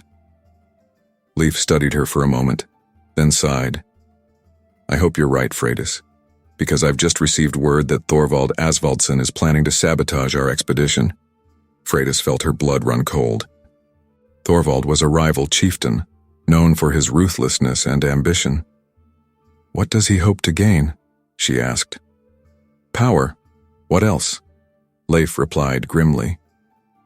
If our expedition fails, it will weaken our family's position. Thorvald thinks he can step into the void and take control of the settlement. Freydis's mind raced. What are we going to do? Leif ran a hand through his hair, a gesture of frustration. I don't know yet. We need to be vigilant, but we can't delay our preparations. If word of this gets out, it could cause panic among the crew. An idea began to form in Freydis's mind. Let me help, she said urgently. I can keep an eye out for any suspicious activity. No one will expect me to be involved in security matters. Leif looked skeptical. It's too dangerous, Freydis.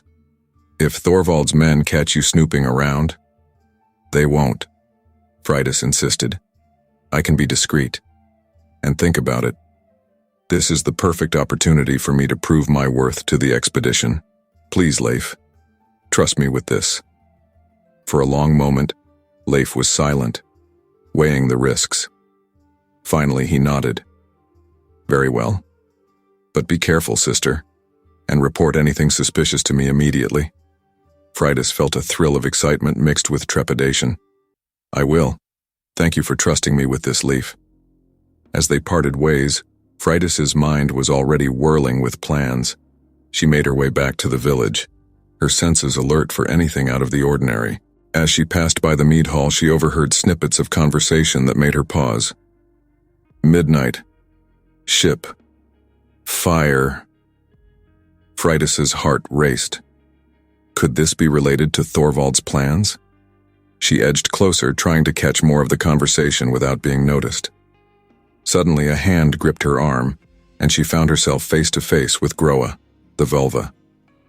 The old woman's eyes seemed to glow in the twilight. Careful, daughter of fire, Groa whispered. The seeds of rebellion are being sown, and you tread a dangerous path. Freydis tried to pull away, but Groa's grip was surprisingly strong. I don't know what you're talking about, she said, her voice low. Groa's lips curved in a knowing smile. Don't you? The threads of fate are tangling around you, young one. Be wary of the choices you make in the coming days, for they will shape not only your destiny but the fate of all who sail with you. With those cryptic words, Groa released Freydis's arm and melted back into the shadows, leaving the young woman standing alone, her mind reeling. Freydis took a deep breath, steeling herself. Whatever challenges lay ahead, she would face them. She had fought too hard for this opportunity to let it slip away now. As she made her way home, Freydis's resolve hardened. She would uncover Thorvald's plot, protect the expedition, and prove once and for all that she belonged on this journey. The daughter of fire would not be extinguished so easily. Little did she know that her actions in the coming days would set in motion a chain of events that would change the course of history, and test her in ways she could never have imagined. The salty spray stung Freydis's eyes as she leaned over the side of the longship, her stomach churning with each roll of the waves. They had been at sea for nearly a week, and the novelty of the voyage had long since worn off, replaced by a grim determination to endure. Ho there, Freydis, a voice called from behind her. She turned to see Bjorn, the burly warrior who had mocked her back in Greenland, approaching with a wry grin. Still finding your sea legs, are you? Freydis straightened, fighting back another wave of nausea. I'm managing just fine, Bjorn, she replied, her voice steadier than she felt. Bjorn's expression softened slightly. Aye, that you are. You've surprised us all, truth be told. Here, drink this. He offered her a small flask. Ginger and honey. It'll settle your stomach. Grateful but wary, Freydis accepted the flask and took a small sip. The warmth spread through her, easing the queasiness almost immediately. Thank you, she said, handing it back. Bjorn nodded. We're all in this together now. Can't have you falling overboard on us, can we? As he walked away, Freydis allowed herself a small smile. It seemed she was slowly winning over even her harshest critics. Her moment of satisfaction was short-lived, however, as a shout came from the bow of the ship. Storm ahead! All hands! Prepare for rough seas. Freydis's heart raced as she looked to the horizon. Dark, ominous clouds were gathering, and she could see flashes of lightning in the distance. The wind was picking up, carrying with it the scent of rain and ozone. Leif's voice rang out over the sudden flurry of activity. Secure the cargo. Lower the sail. Freydis, help with the rigging. She sprang into action, her earlier nausea forgotten as adrenaline coursed through her veins. She worked alongside the crew, tying down loose items and helping to adjust the sail as the first fat droplets of rain began to fall. The storm hit with a fury that took even the most seasoned sailors by surprise. Massive waves crashed over the sides of the ship, threatening to sweep them all into the churning sea. The wind howled like a pack of wolves, drowning out shouts and making it nearly impossible to hear orders. Freydis clung to the mast, her hair plastered to her face as she struggled to keep her footing on the slippery deck. Through the chaos, she saw a figure stumble and fall. It was Halfdan, one of the men who had doubted her abilities back in Greenland. Without hesitation, Freydis lunged forward, grabbing Halfdan's arm just as another wave crashed over the side. For a heart-stopping moment, she thought they would both be swept overboard. But she managed to brace herself against the mast, holding on with all her strength. "I've got you," she shouted over the roar of the storm. "Hold on." Together, they crawled back to relative safety, collapsing against the base of the mast as the ship continued to pitch and roll. Halfdan looked at her, his eyes wide with a mixture of fear and gratitude. "Thank you," he gasped. "I thought I was done for." Freydis nodded, too out of breath to respond. As the storm raged on, she saw similar scenes playing out across the ship, crew members helping each other, fighting together against the fury of the sea. Hours passed, though it felt like days. Freydis's muscles screamed with exhaustion, but she refused to give up. She worked tirelessly, bailing water, adjusting ropes, doing whatever was needed to keep the ship afloat. Finally, as the first light of dawn began to break through the clouds, the storm began to abate. The wind died down, and the waves, though still high, no longer threatened to overwhelm them. Leif stood at the stern, his face etched with fatigue, but his eyes alert as he surveyed the damage. "Report," he called out. One by one, the crew members gave their assessments. Miraculously, they had lost no one, though there were injuries, and much of their cargo had been damaged or lost overboard. As Freydis helped to tend to the wounded, she overheard snippets of conversation that made her blood run cold. "Can't go on like this. Should turn back while we still can. Fool's errand." She caught Leif's eye and saw the concern in his face. The storm had shaken the crew's confidence, and the seeds of doubt were beginning to take root. That evening, as they gathered for a meager meal of salt pork and hardtack, the tension was palpable. Freydis sat next to Groa, who had remained eerily calm throughout the ordeal. "The storm has changed things," Freydis murmured, keeping her voice low. "I fear the men are losing heart." Groa nodded slowly, her eyes distant. "The winds of change blow in more ways than one, daughter of fire. This journey will test not just your strength but your spirit." Before Freydis could ask what she meant, Thorstein stood up, his voice ringing out across the gathering. "Leif Erikson," he called. "I speak for many when I say this voyage is cursed. We should turn back before we all meet our doom in these gods-forsaken waters." A murmur of agreement rippled through the crowd. Leif stood, his face grave. "I hear your concerns, Thorstein," he said, his voice steady. "But we have come too far to turn back now. The worst of the storm is behind us, and Vinland lies ahead. We must press on." Thorstein shook his head. "At what cost? Our supplies are dwindling and many of us are injured. This is madness." The murmurs grew louder and Freydis could see the resolve wavering in many faces. Without thinking, she stood up. "Listen to me, all of you," she said, her voice carrying across the suddenly silent gathering. "Yes, we have faced hardships. Yes, we have been tested. But look at what we have accomplished. We have sailed further than any before us. We have faced the fury of the sea and emerged victorious." She paused, looking around at the faces turned towards her. Our ancestors didn't build our people's legacy by turning back at the first sign of trouble.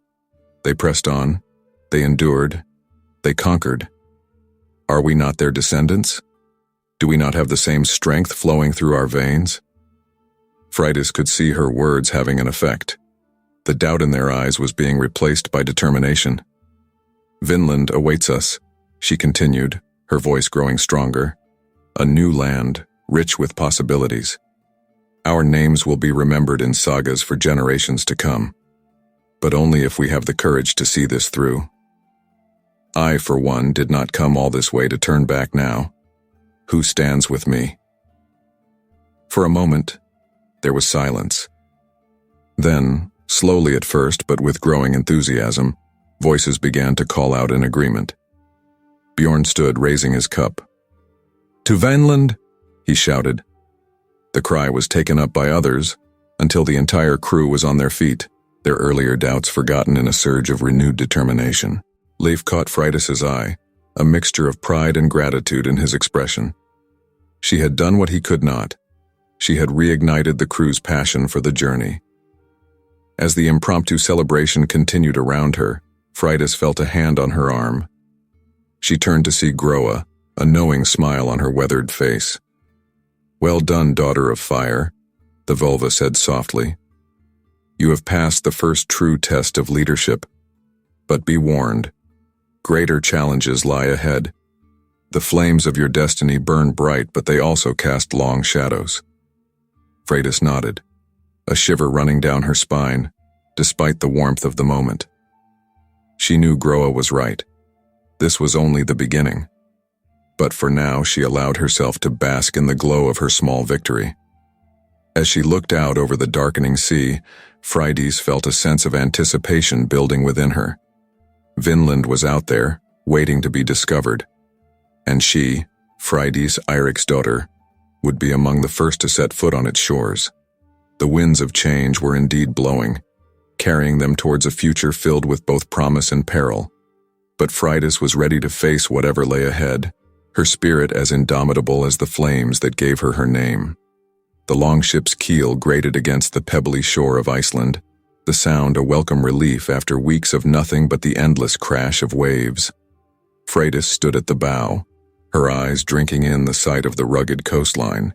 This was not their final destination, but a necessary stop to resupply and repair the damage from the storm. As the crew began the process of securing the ship and unloading, Leif approached his sister. "We'll be here for at least a week," he said, his voice low. "I need you to help oversee the repairs and restocking of supplies." Freydis nodded, but her mind was already racing with other possibilities. "Brother," she said carefully, "I was thinking, while we're here, perhaps I could explore a bit. Father spent many years here before settling in Greenland. It might be useful to learn more about his time on this island." Leif's brow furrowed. "This isn't a pleasure trip, Freydis. We have work to do." "I know," she replied quickly. "But think about it. Father made many connections here. Some of those old alliances might prove useful for our expedition. At the very least, we might gather valuable information about the lands to the west." For a moment, Leif was silent, considering her words. Finally, he sighed. "Very well, but be careful and don't stray too far.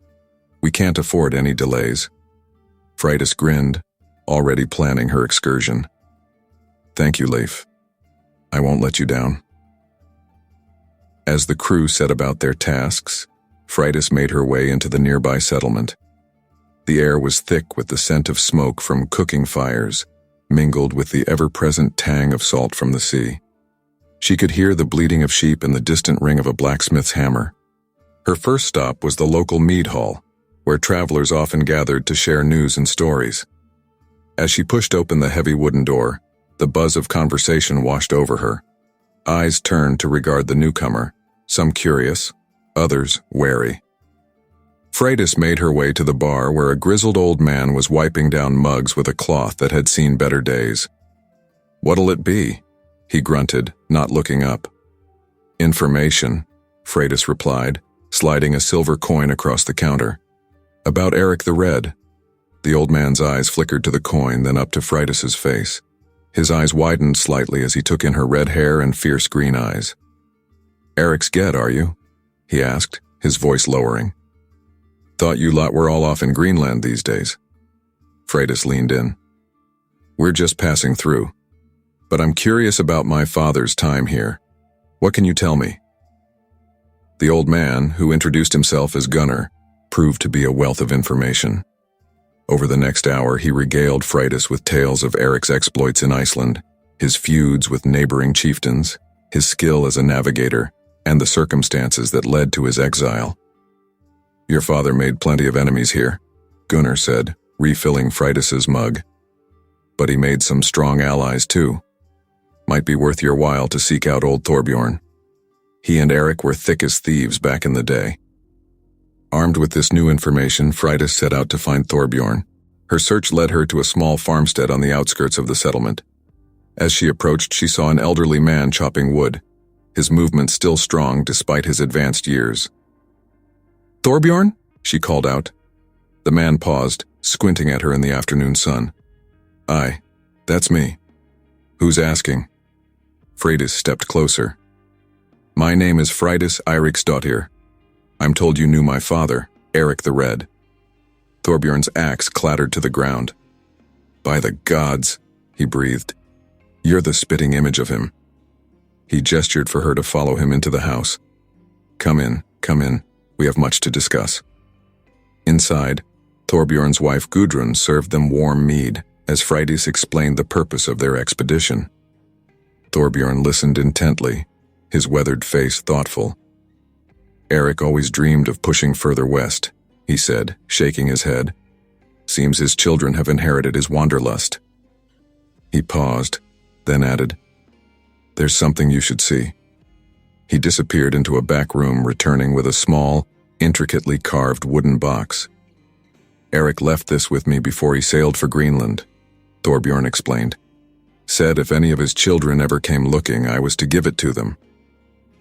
With trembling hands, Freitas opened the box. Inside was a collection of items, a small, crude map, a lock of red hair tied with a leather thong, and a letter, the parchment yellowed with age. As she unfolded the letter, Thorbjorn spoke softly. "There were rumors, you know. Whispers that Eric had found something on one of his early voyages west. Something that scared him so badly he never spoke of it again." Freitas's eyes scanned the letter, her heart racing. Most of it was personal. Messages to his children, advice for the future. But near the end there was a passage that made her blood run cold. "To the child who reads this, heed my warning. The western seas hold wonders beyond imagining, but also terrors that defy description. If you choose to follow in my wake, be prepared for trials that will test not just your strength, but your very soul. The key lies in the blood of the fireborn. Trust in this, and you may yet survive what awaits." Freitas looked up, her mind reeling. "What does it mean? The blood of the fireborn?" Thorbjorn shrugged. "Eric never explained it to me, but there was always something different about him after that last voyage, like he'd seen something that changed him." As Freitas prepared to leave, clutching the box to her chest, Thorbjorn gripped her arm. "Be careful, child," he said, his eyes intense. "The path you're on, it's dangerous. But if anyone can survive it, it's Eric's daughter." Freitas nodded, her throat tight with emotion. "Thank you, Thorbjorn, for everything." As she made her way back to the ship, her mind was awhirl with questions. What had her father discovered on his voyages? What dangers awaited them in the lands to the west? And what did it mean to be fireborn? Lost in thought, she almost didn't notice the commotion until she was nearly upon it. A crowd had gathered near the docks, shouts and the clash of steel ringing out. Freitas pushed her way through, her heart sinking as she saw what was happening. Leif stood at the center of a ring of men, his sword drawn. Facing him was a burly Icelander, his face contorted with rage.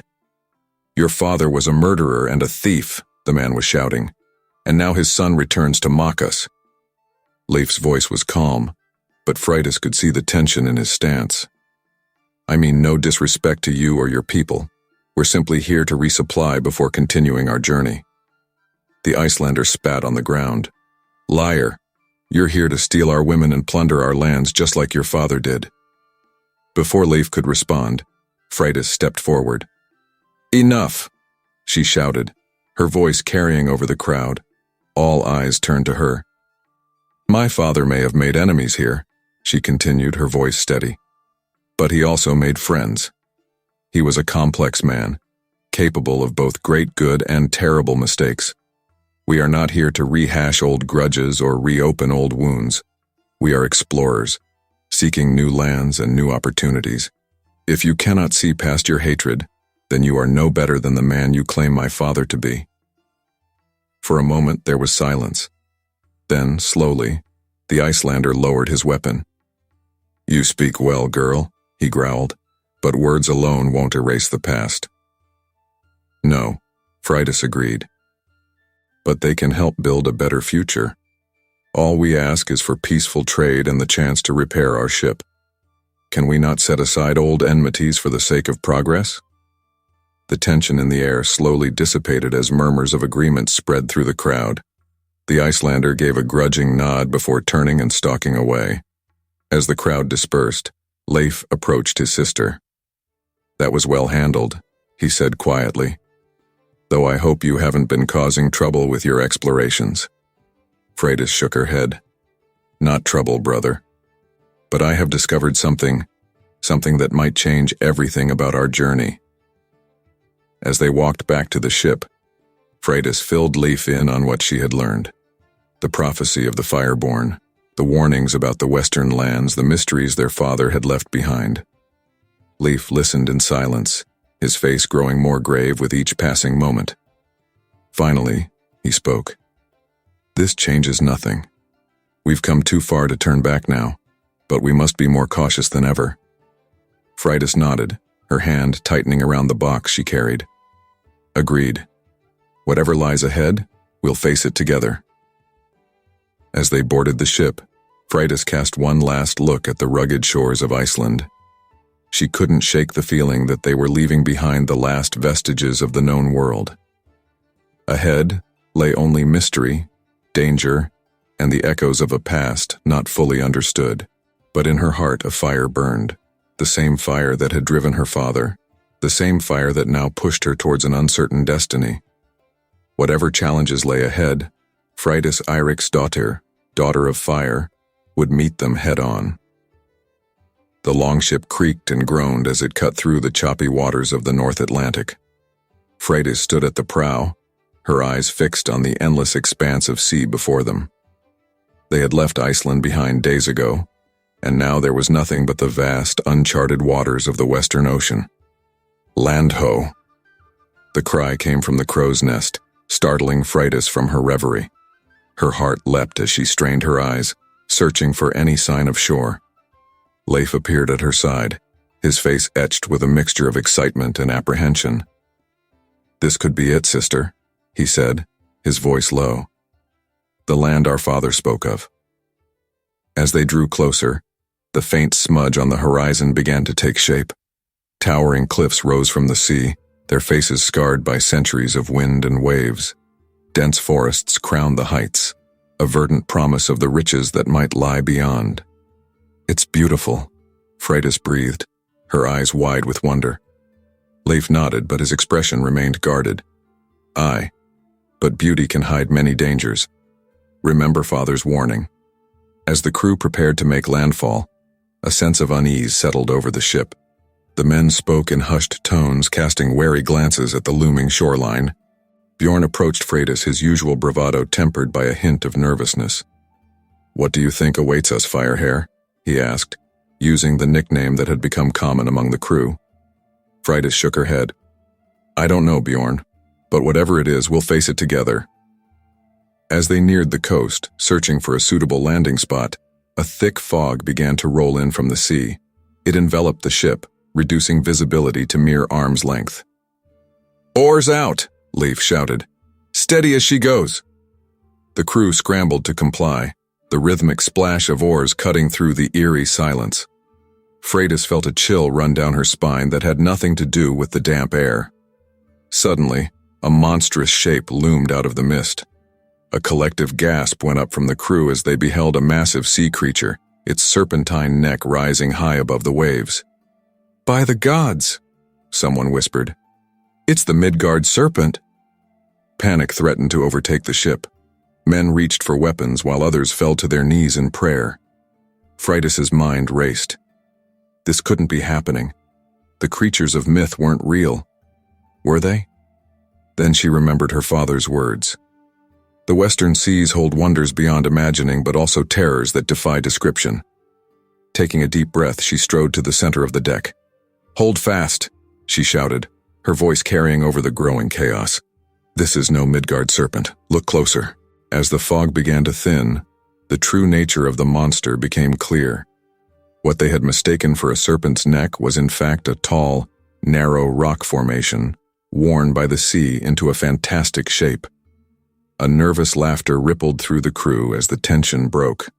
Leif clapped a hand on Freydis' shoulder. "Well done, sister," he said. "Your clear head may have saved us from our own imaginations." But their relief was short-lived. As they rounded the rocky outcropping, searching for a beach to land on, a new threat emerged from the mist. "Ships!" The lookout's cry sent a jolt of alarm through the crew.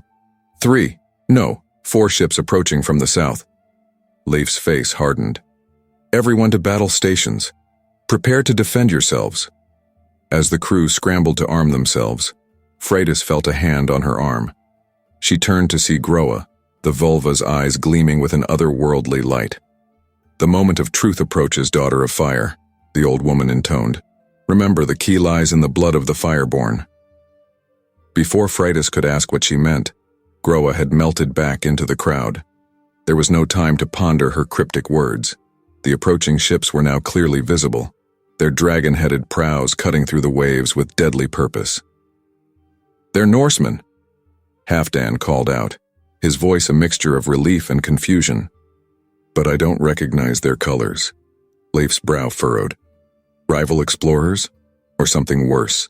As the ships drew closer, a booming voice carried across the water. "Hail, strangers! What business brings you to these shores?" Leif stepped forward, his voice strong and clear. "We are explorers from Greenland, seeking new lands in the west. We come in peace." There was a moment of tense silence. Then the voice replied, "Greenland, you say? Then you must be Leif Erikson, son of Eric the Red." A murmur of surprise ran through the crew. How did these strangers know of Leif? The lead ship pulled alongside, and a tall, broad-shouldered man with a shock of white hair leapt aboard. His weathered face broke into a grin as he approached Leif. "By Odin's beard, it is you," the man exclaimed. "I'd recognize Eric's blood anywhere. I am Thorfinn Karlsefni, and these are my ships." Leif clasped the man's arm in greeting, but Freydis could see the wariness in her brother's eyes. "You know of us?" he asked cautiously. Thorfinn nodded. "Aye. Word of Eric's explorations has spread far and wide. When we heard rumors of a westward expedition from Greenland, we set out to investigate ourselves." As the two leaders began to exchange information, Freydis found herself drawn into conversation with a woman from Thorfinn's crew. The woman introduced herself as Gudrid, her eyes alight with curiosity. "Is it true?" Gudrid asked in a hushed tone. "Are you truly the fireborn daughter of Eric the Red?" Freydis felt a jolt of surprise. "How do you know that term?" Gudrid glanced around before leaning in closer. "There are prophecies," she whispered. "Ancient tales of a flame-haired woman who would unlock the secrets of the western lands. Some say she holds the power to either save or destroy all who follow her." Freydis's mind reeled. First her father's cryptic warning, then Groa's portents, and now this. What did it all mean? Before she could press Gudrid for more information, a shout went up from one of the lookouts. "Something in the water. Port side." All eyes turned to the sea, where a dark shape was moving just beneath the surface. It was massive, far larger than any fish Freydis had ever seen. "Whale?" someone suggested hopefully. But as the creature surfaced, it became clear this was no ordinary whale. Its body was serpentine, with flipper-like appendages and a long, sinuous neck. At the end of that neck was a head that seemed almost reptilian, with gleaming eyes that fixed upon the assembled ships with an unsettling intelligence. For a moment, everyone stood frozen in shock. Then chaos erupted. Sea serpent! It's real! We're doomed! Panic threatened to overtake both crews. Men scrambled for weapons while others fell to their knees in prayer or cowered in fear. In the midst of the mayhem, Freydis felt a strange calm settle over her. The creature's eyes seemed to bore into her, and she felt an odd connection, as if some primal part of her recognized this beast from a time long forgotten. Without fully understanding why, Freydis stepped to the edge of the ship. She could hear Leif shouting her name, feel hands trying to pull her back, but she shrugged them off. Taking a deep breath, she began to sing. The melody rose from somewhere deep within her, a haunting, otherworldly tune that seemed to resonate with the very bones of the earth. As her voice carried across the waves, a hush fell over both ships. Even the sea itself seemed to still. The creature tilted its head, listening intently. For what felt like an eternity, Freydis sang, pouring all of her hopes, fears, and the fire that burned within her into the music. Slowly, almost reluctantly, the sea serpent began to sink back beneath the waves. With one last lingering look at Freydis, it disappeared into the depths. As silence fell, Freydis became aware of the stunned faces staring at her. Leif approached cautiously, his expression a mixture of awe and concern. "By all the gods, sister," he breathed. "What was that?" Freydis shook her head, feeling suddenly drained. I don't know. It just felt right." Thorfinn stepped forward, his face grave. "It seems the prophecies speak true," he said solemnly. "The Fireborn has indeed come to these shores." As the sun began to set, casting a golden glow over the strange new land before them, Freydis felt the weight of destiny settling upon her shoulders. Whatever lay ahead in this uncharted wilderness, she knew now that her role in this expedition was far greater than she had ever imagined. The western horizon beckoned, promising adventure, danger, and secrets long buried. And Freydis Eirik's daughter of fire and tamer of sea serpents, would meet it head-on. The first rays of dawn painted the sky in hues of pink and gold as Freydis stood on the rocky shore, her eyes scanning the dense forest that loomed before her. The events of the previous day, the encounter with Thorfinn's ships and the mysterious sea serpent, still weighed heavily on her mind. "Quite a sight, isn't it?" Leif's voice startled her from her reverie. Her brother stood beside her, his face etched with a mixture of wonder and apprehension. Freydis nodded, her voice barely above a whisper. "It's beautiful and terrifying." Leif squeezed her shoulder. "Whatever lies ahead, we face it together. But Freydis..." He paused, his expression growing serious. "What happened yesterday with that creature? We need to talk about it." Before Freydis could respond, a shout came from further down the beach. "Movement in the trees!" In an instant, the peaceful morning erupted into a flurry of activity. Warriors from both Leif's and Thorfinn's crews scrambled for weapons, forming a defensive line along the shore. Freydis's heart raced as she peered into the forest. At first she saw nothing but the shifting shadows of leaves. Then a flash of movement caught her eye. A face painted with intricate designs peered out from behind a massive oak. "Hold!" Leif's voice rang out, steady and authoritative. "Let's not start our exploration of this new land with bloodshed." Slowly, figures began to emerge from the tree line. Men and women with copper-hued skin and clothing made from animal hides and woven grasses. Their faces were a mixture of curiosity and wariness as they regarded the Norse newcomers. One man, taller than the rest and adorned with a headdress of vibrant feathers, stepped forward. He spoke, his words incomprehensible to the Norse ears, but his tone was clear. A challenge. Freydis felt a strange tugging sensation in her chest. Without fully understanding why, she stepped forward, ignoring Leif's attempt to hold her back. "Freydis, what are you doing?" Leif hissed. She shook her head, her eyes never leaving the indigenous leader. I'm not sure, but I think I can communicate with them." As she approached the man, Freydis felt that same otherworldly calm that had come over her during the sea serpent encounter. She opened her mouth, and to her amazement, words she didn't understand flowed from her lips. The indigenous people's eyes widened in surprise. The leader responded, his initial hostility giving way to cautious curiosity.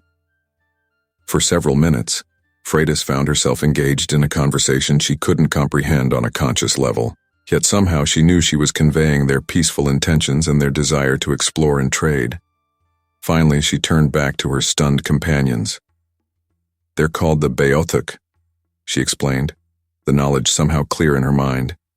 "They're wary of us but willing to let us stay for now. They've had bad experiences with other visitors from the sea before." Thorfinn stepped forward, his face a mask of awe and suspicion. "How is this possible? How can you speak their tongue?" Freydis shook her head, feeling suddenly drained.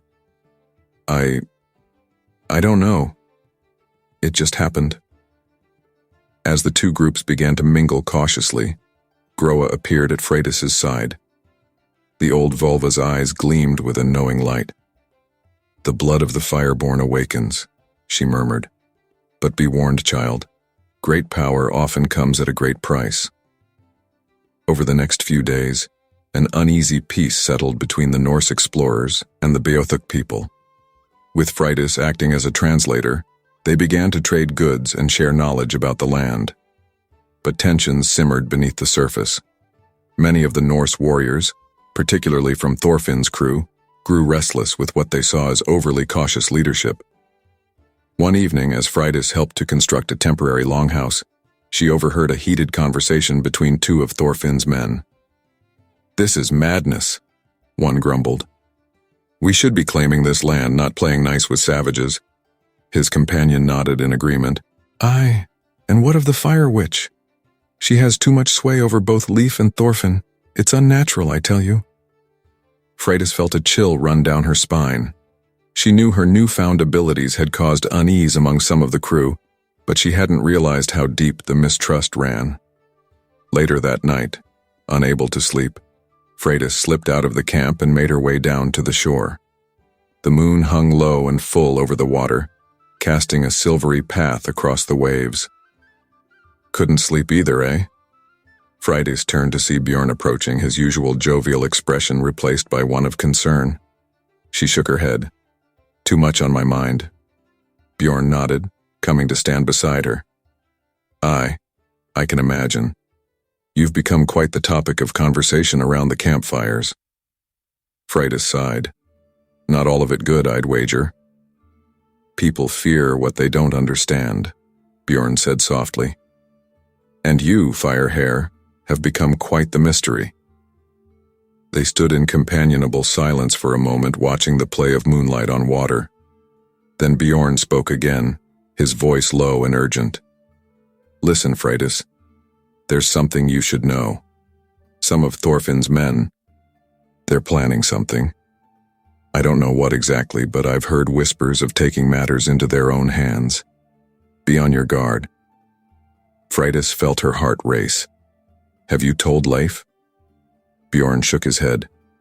"No proof, just suspicions, but I thought you should know." As they made their way back to camp, a commotion erupted from the tree line.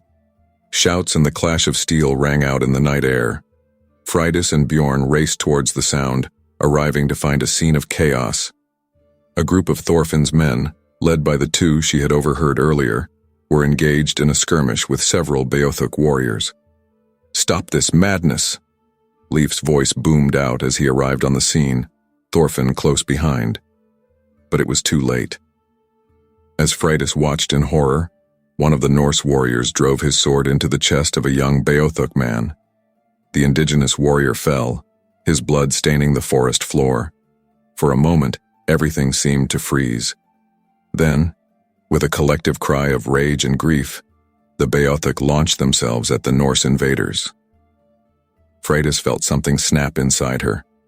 A surge of heat rushed through her body, and she stepped forward, her voice rising in that same otherworldly song she had used to calm the sea serpent. The effect was immediate.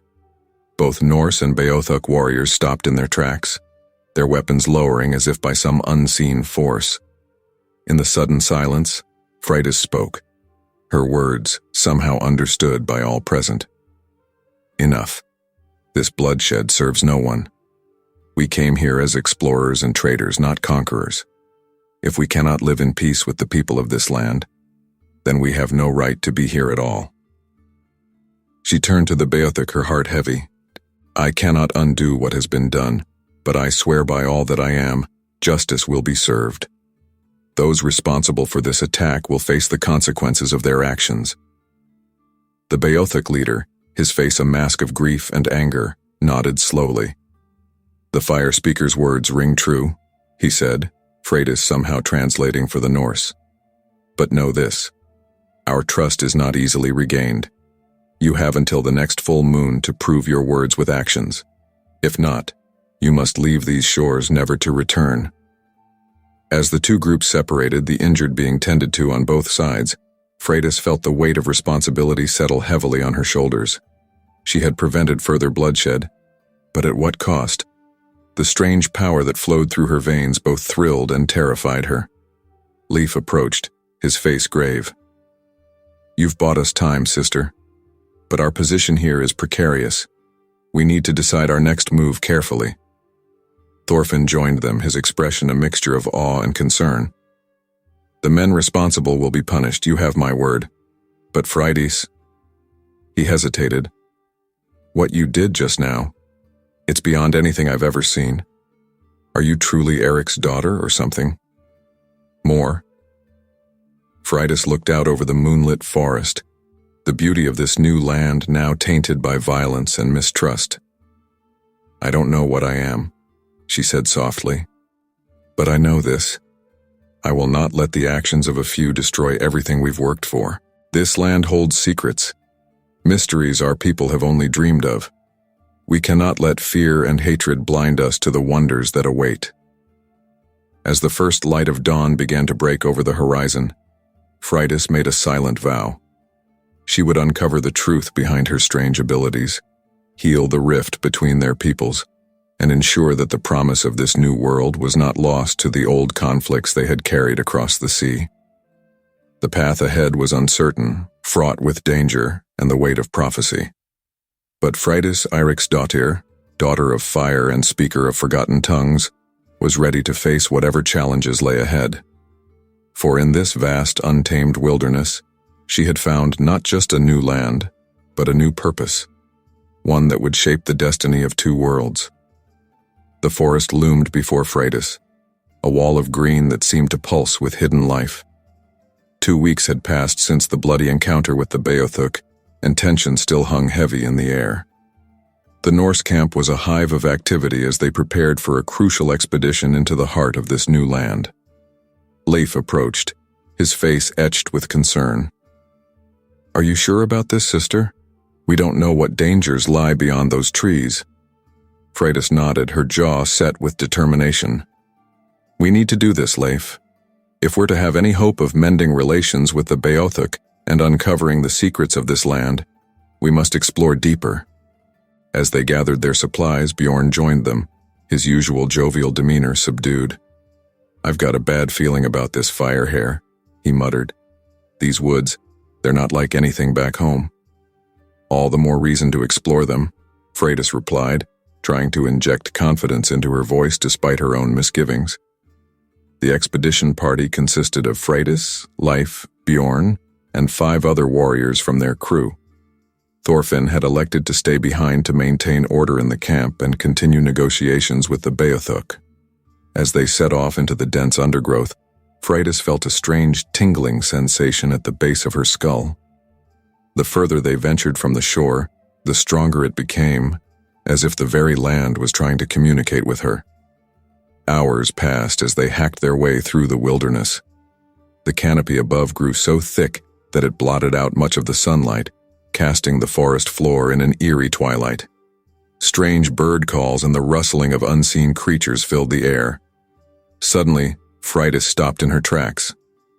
"Wait," she whispered, holding up a hand. "Do you hear that?" The others paused, straining their ears.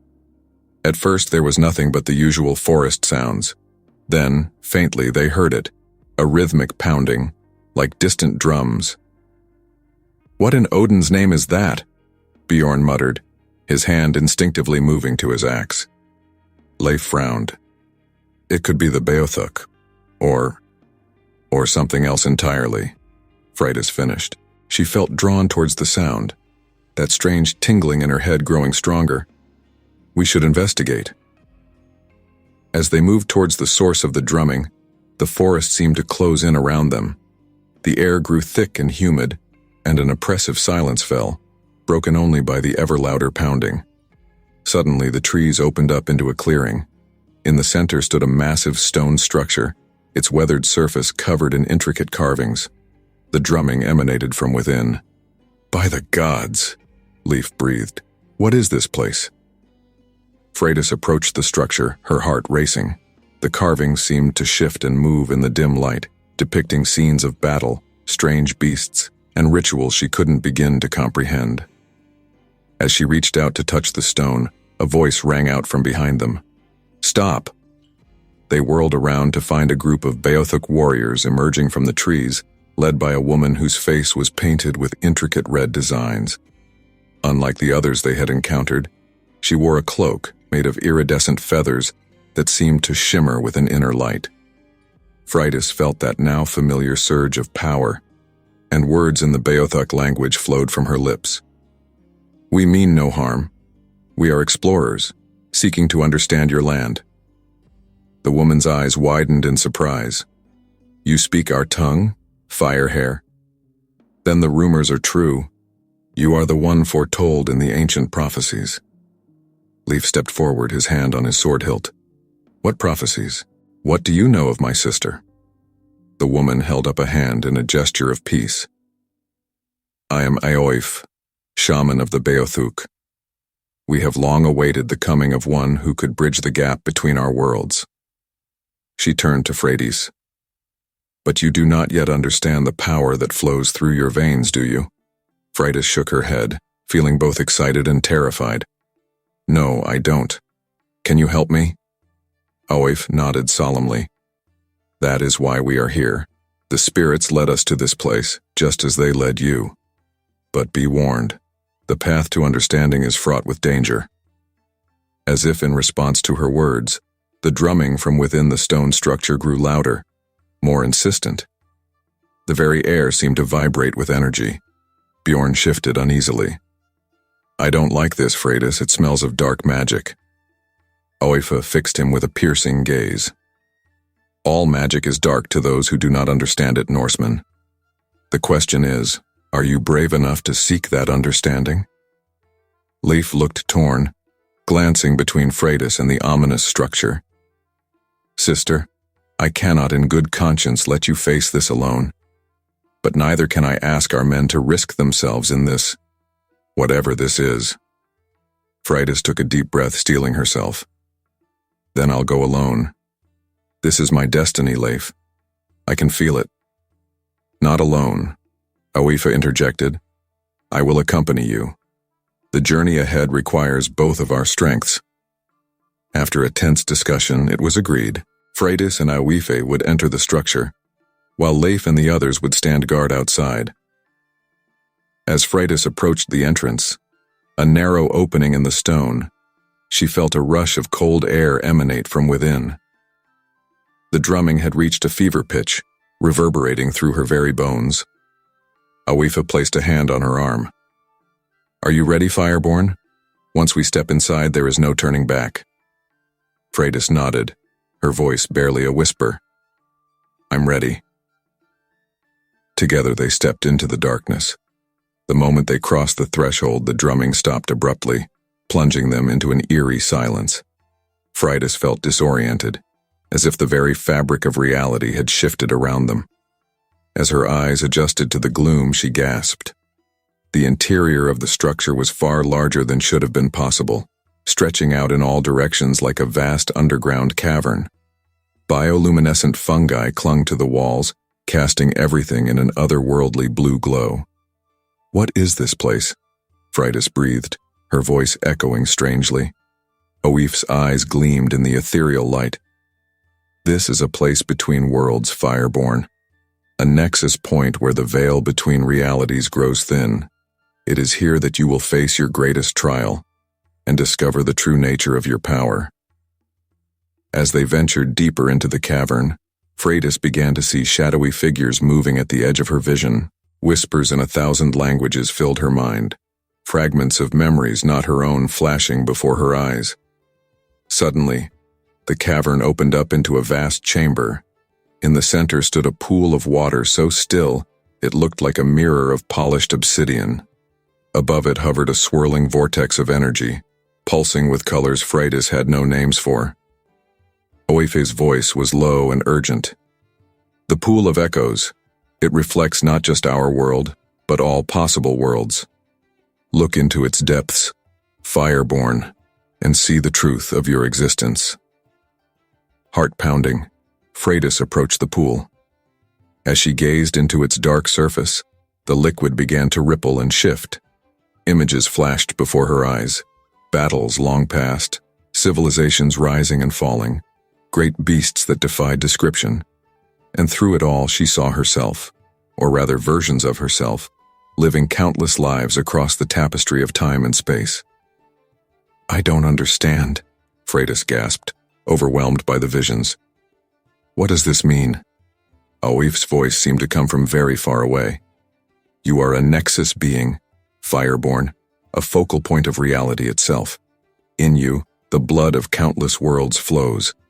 That is the source of your power, and the reason for the prophecies that surround you." As the weight of this revelation settled upon her, Freydis felt a surge of energy unlike anything she had experienced before. The vortex above the pool pulsed in response, tendrils of light reaching out towards her. "Embrace your true nature," Oif urged. "Let the power flow through you." Freydis closed her eyes, surrendering herself to the energy that coursed through her veins. She felt as if she was expanding, her consciousness stretching out across time and space. In that moment, she understood, truly understood, the interconnectedness of all things. When she opened her eyes, the chamber had transformed. The walls were covered in glowing runes, and the air itself seemed to shimmer with potential. Oifa stood before her, a look of awe on her face. "You have done it," the shaman whispered. "You have awakened your true power. But remember, Fireborn, with great power comes great responsibility. The choices you make from this moment on will shape not just this world, but countless others."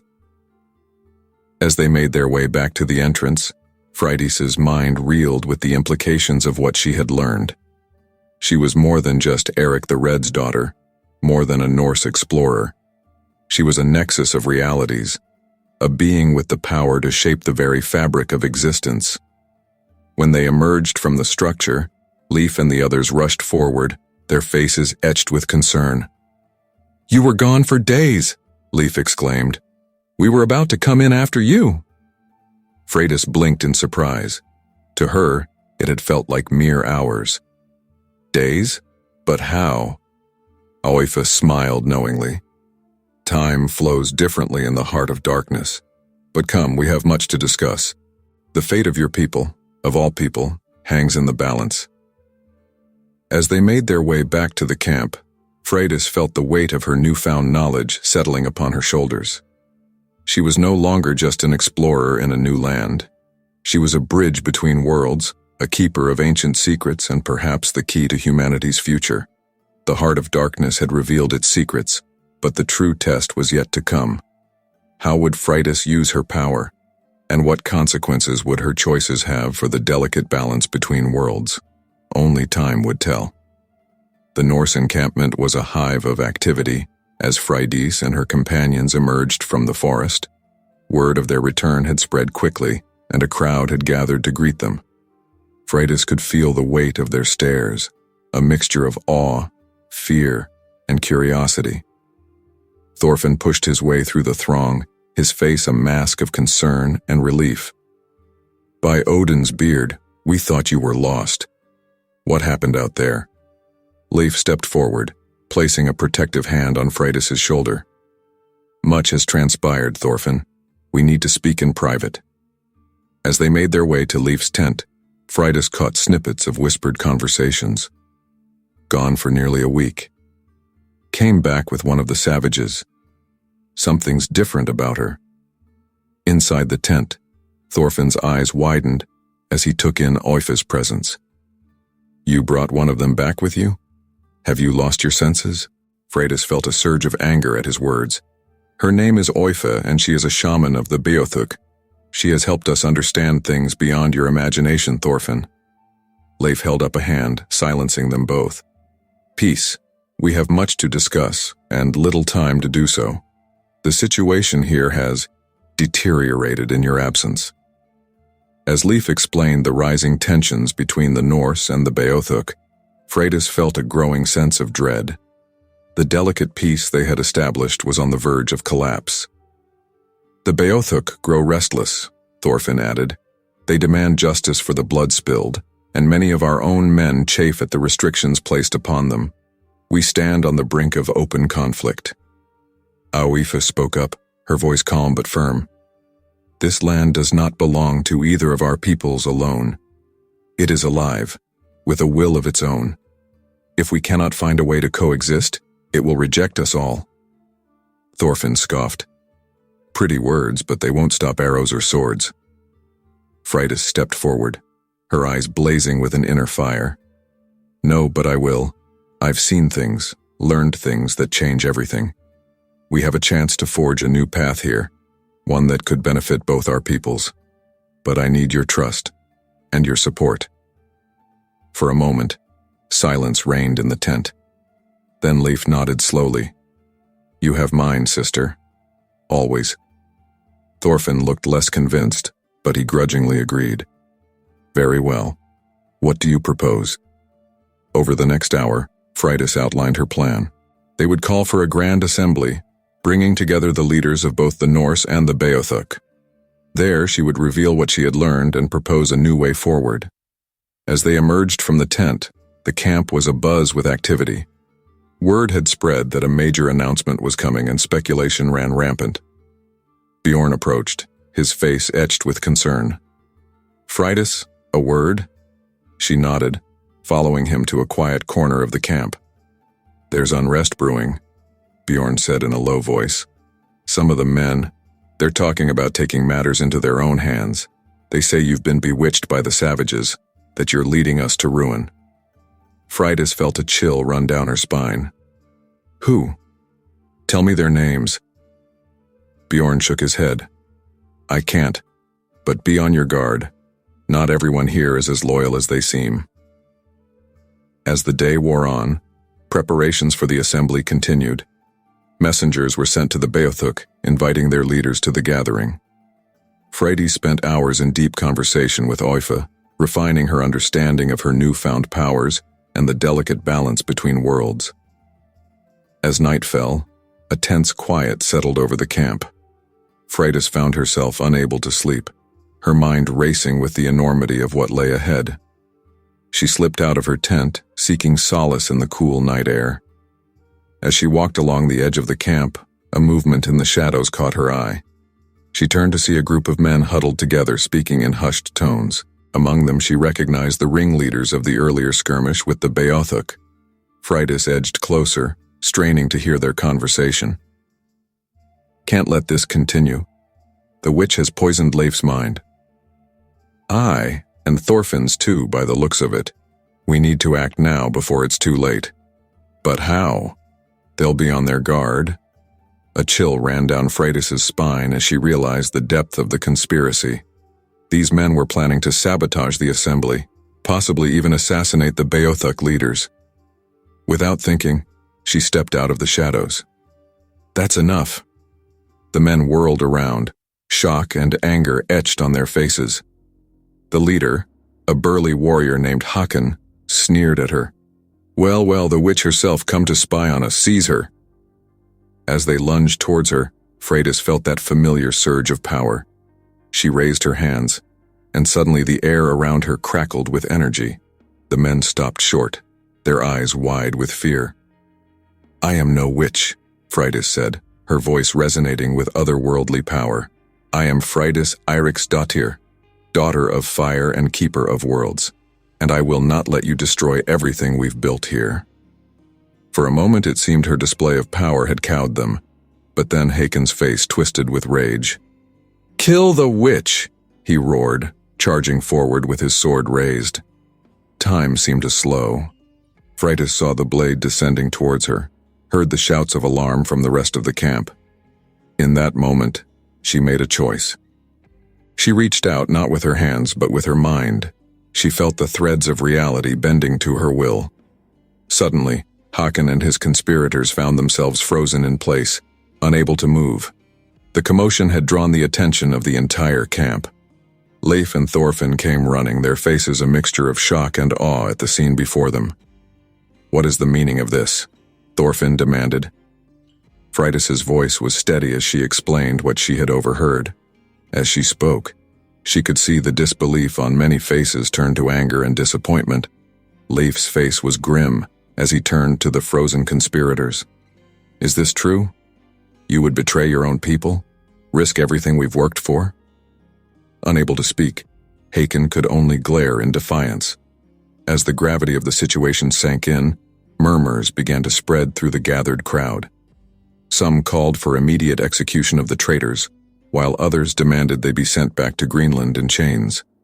Freydis raised her hand, silencing the crowd. No, we will not solve this with more violence. These men will face justice, but not at the cost of our humanity. She turned to Leif and Thorfinn. Let them be confined until after the assembly. Their fate will be decided then, by both our people and the Beothuk. As the conspirators were led away, Freydis felt the weight of every eye upon her. She had revealed the full extent of her powers, and there was no going back now. Awif appeared at her side, her eyes shining with approval. You have passed the first test, Fireborn, but the true trial is yet to come. As dawn broke over the camp, preparations for the assembly kicked into high gear. Word had spread of the night's events, and an air of nervous anticipation hung over everything.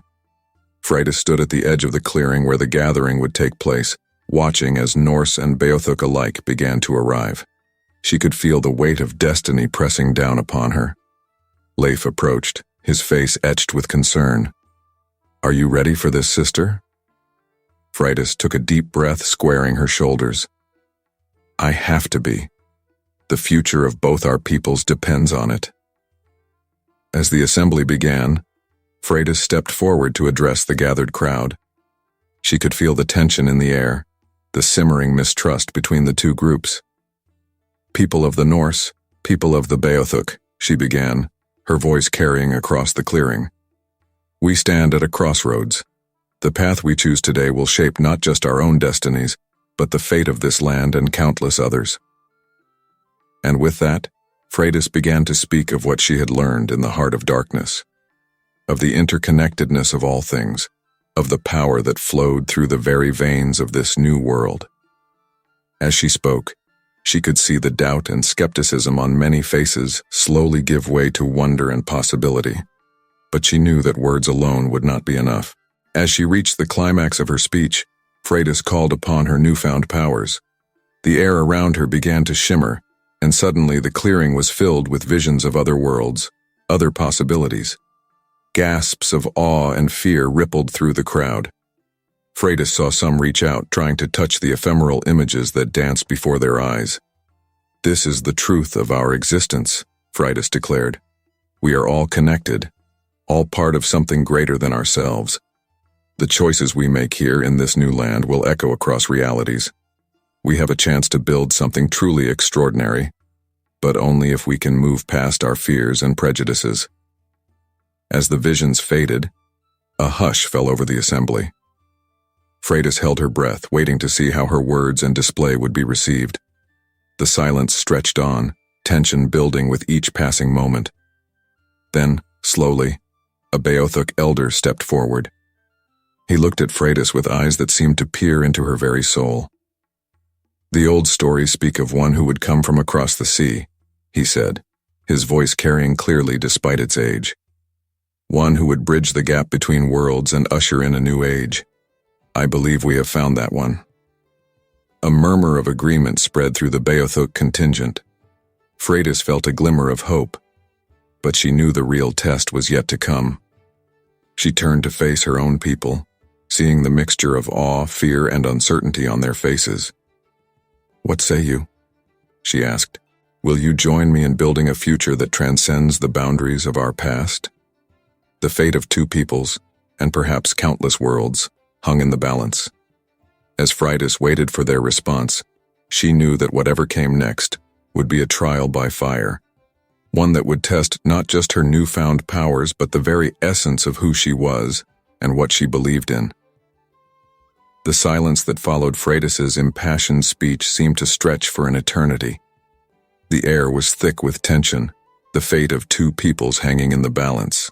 Freydis could feel her heart pounding in her chest, the weight of countless eyes upon her. Finally, Thorfinn stepped forward, his weathered face a mask of conflicting emotions. "You ask much of us, Freydis Eiriksdottir," he said, his voice carrying across the assembly. "To trust in powers we do not understand, to forge alliances with those we once saw as enemies. It goes against everything we have known." Freydis felt her heart sink, but before she could respond, Thorfinn continued. "And yet," he said, a hint of wonder creeping into his voice, "I have seen things in these past days that defy explanation. If what you say is true, if we truly stand at the crossroads of worlds, then perhaps it is time for us to forge a new path." A murmur rippled through the Norse contingent. Some nodded in agreement, while others looked uncertain or even angry. Freydis knew the battle was far from won. Leif stepped up beside her, his voice ringing out clear and strong. "My sister speaks the truth. I have seen the wonders and terrors that lie beyond our understanding. We have a chance here to build something greater than ourselves, to leave a legacy that will echo across time and space. I, for one, stand with Freydis." As more voices joined in support, Freydis felt a surge of hope. But then, a shout cut through the growing consensus. "This is madness." It was Håkon, the leader of the failed conspiracy, who had been brought to the assembly in chains. "She's bewitched you all. The Freydis we knew would never consort with savages or speak of other worlds. This is some demon wearing her face." His words struck a chord with some of the more conservative Norse, and suddenly the assembly erupted into heated arguments. Freydis could see the fragile alliance she had worked so hard to build beginning to crumble. In that moment of chaos, she felt a familiar tugging sensation at the base of her skull. The world around her seemed to slow, and she became aware of threads of possibility stretching out in all directions. She could see the potential futures branching before her, paths of conflict and destruction, but also glimpses of harmony and unprecedented discovery. Taking a deep breath, Freydis stepped forward, her voice cutting through the din with supernatural clarity. "Enough." The assembly fell silent, all eyes turning to her once more. As she spoke, her voice seemed to resonate on multiple levels, as if echoing across realities. "I understand your fear," she said, her gaze sweeping across both Norse and Beothuk alike. "I too have grappled with the enormity of what we face, but I have seen the truth of our existence, the interconnectedness of all things, and I know that the path of division and conflict leads only to destruction." As she spoke, the air around her began to shimmer. Ghostly images appeared, visions of possible futures. The assembled crowd gasped as they saw glimpses of great cities rising from the wilderness, of ships that sailed not just the seas, but the stars themselves, of peoples from all corners of the earth coming together in harmony. But alongside these wonders, darker visions also manifested, wars that scorched the earth, plagues that decimated populations, the very fabric of reality torn asunder by unchecked power. This is what hangs in the balance, Fridas continued, her voice filled with urgency. The choices we make here, today, will ripple across time and space. We have been given a gift, the knowledge and power to shape not just our own destinies, but the fate of countless worlds. Will we squander it on petty grievances and old hatreds? As the visions faded, Fridas turned to face Håkon and his supporters. You call me bewitched, a demon? I am Fridas Eirik's daughter of Eric the Red, sister of Leif Erikson. But I am also something more, a nexus of realities, a bridge between worlds. The blood that flows through my veins carries the echoes of countless possibilities, and I choose to use that power not for dominion or destruction, but for unity and understanding. She raised her hands, and suddenly, everyone in the assembly felt a strange sensation, as if they were experiencing fragments of each other's lives, seeing through each other's eyes. Norse warriors felt the deep connection to the land that the Beothuk held sacred. Beothuk hunters experienced the fierce pride and adventurous spirit of the Norse explorers. As the experience faded, many were left in tears, overwhelmed by the sudden empathy and understanding. Aoife, the Beothuk shaman, stepped forward, her eyes shining with a mixture of awe and approval. The prophecies speak true, she declared. The Fireborn has come, bridging the gap between worlds. It is as our ancestors foretold. A time of great change is upon us. The Beothuk elder who had spoken earlier nodded solemnly. We have long awaited this day. Our people will stand with the Fireborn to forge a new path for all. As more and more voices joined in support, Fridas felt a wave of relief wash over her. But she knew the hardest part was yet to come. Thank you for your trust, she said, her voice filled with determination. But words and visions are not enough. We must prove our commitment to this new path with actions, and our first test lies before us. She gestured towards Håkon and his co-conspirators. These men sought to undermine everything we've worked for, to plunge us into a war that would have destroyed both our peoples. How we deal with them will set the tone for our future. The assembly fell silent, all eyes on Fridas as they waited to see what she would propose. In the old ways, their crimes would demand blood, she continued. But we stand on the threshold of a new era. I propose a different form of justice, one that seeks to heal rather than punish, to understand rather than condemn. She outlined a plan for the conspirators to work alongside the Beothuk, learning their ways and helping to build the foundations of their new shared society. It would be hard work, often thankless, but it offered a path to redemption. As discussions broke out among the assembly, debating the merits of this unconventional approach, Fridas felt a hand on her shoulder. She turned to see Groa, the Vulva who had first hinted at her true nature back in Greenland. You have done well, daughter of fire, the old woman said, her eyes gleaming with an otherworldly light. But remember, with great power comes great responsibility. The path ahead is fraught with danger, and the choices you make will shape the destiny of worlds. Fridas nodded solemnly. I understand, but I'm ready to face whatever comes. As the assembly continued to debate and discuss, a new commotion arose from the edge of the clearing. Scouts came running in, their faces etched with fear. Ships, one called out. Many ships, approaching from the east. Leif's face paled. Could it be reinforcements from Greenland? But we sent no word. Thorfinn shook his head grimly. No Norse ships would approach with such stealth. This is something else entirely. As panic began to spread through the crowd, Fridas felt that familiar surge of power. She closed her eyes, reaching out with her newfound senses. What she saw made her blood run cold. It's not just ships, she said, her voice barely above a whisper. There's something else, something ancient and powerful. It's as if the very fabric of reality is thinning. Oif's eyes widened in understanding. The prophecy, it speaks of a great trial, A moment when the barriers between worlds would weaken. The Fireborn would face a choice that would determine the fate of all realities. As the gravity of the situation sank in, Freydis knew that everything that had come before, the journey across the sea, the conflicts and alliances, the discoveries and revelations, had been merely a prelude. The true test was now upon them. She turned to face the assembled Norse and Beothuk, her voice ringing out with supernatural clarity. "People of two worlds, hear me. A storm is coming unlike any we have faced before.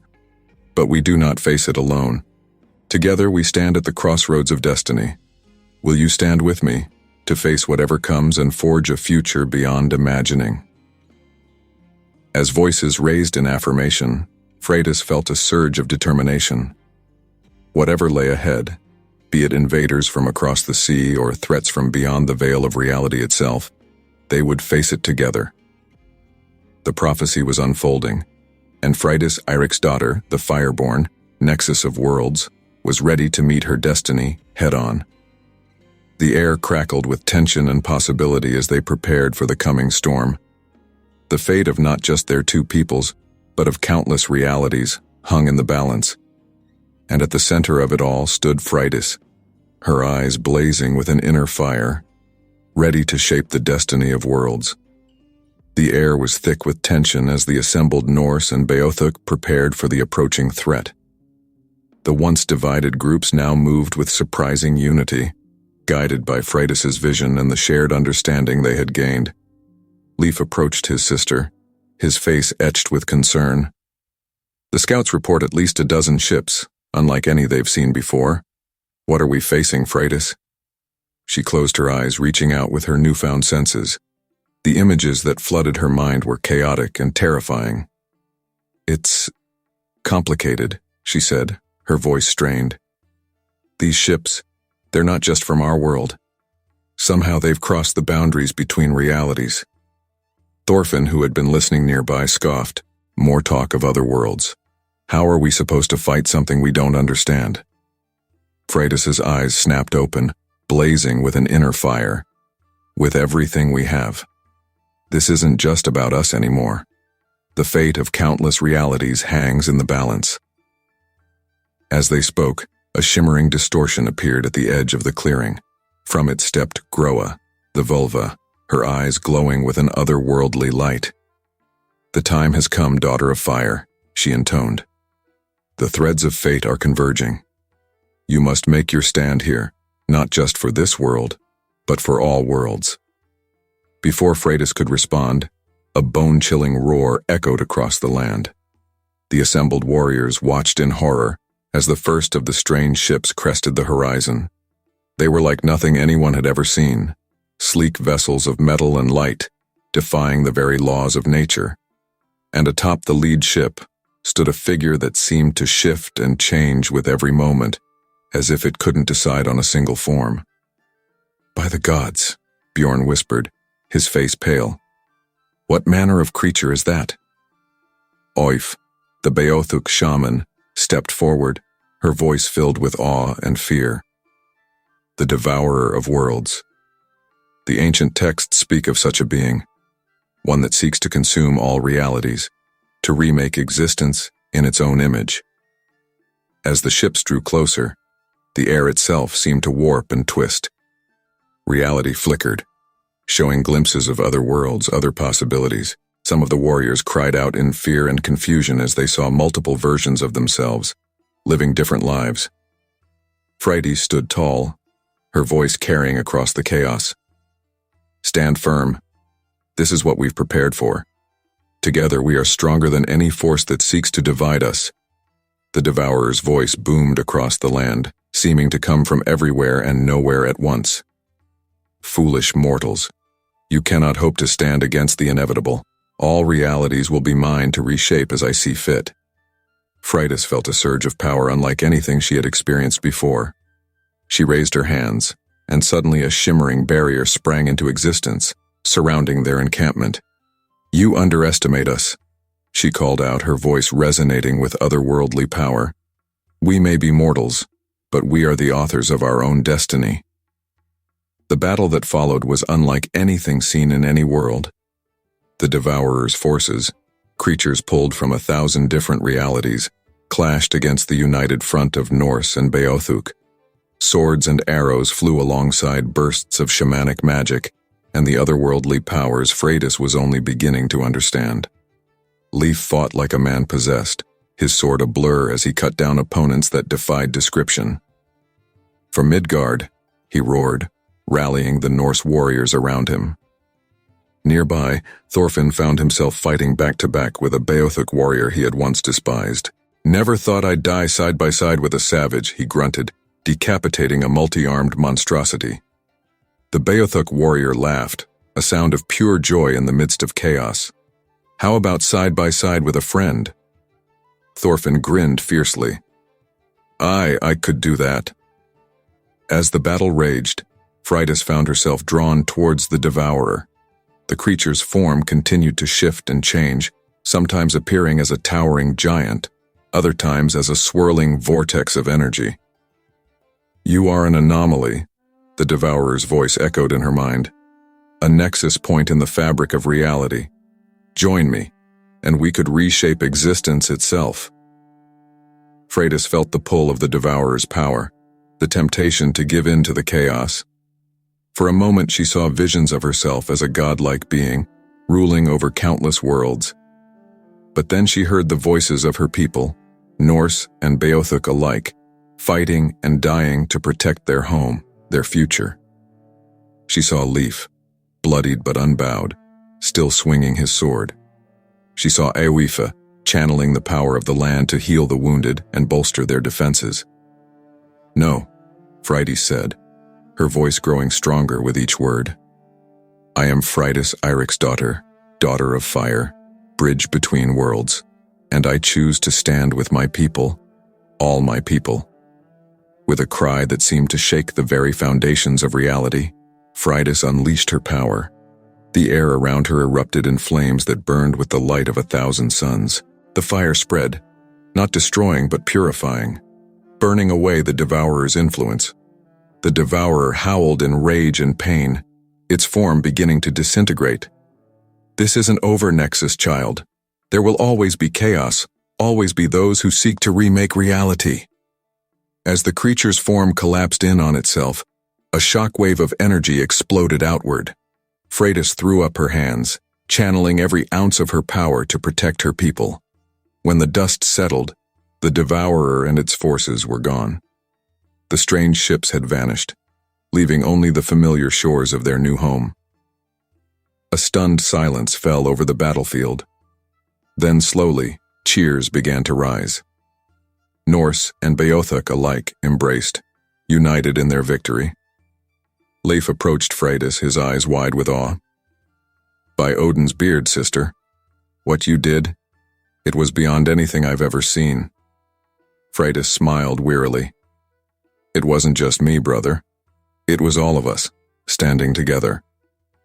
As the celebrations began, Groa appeared once more, her ancient eyes filled with approval.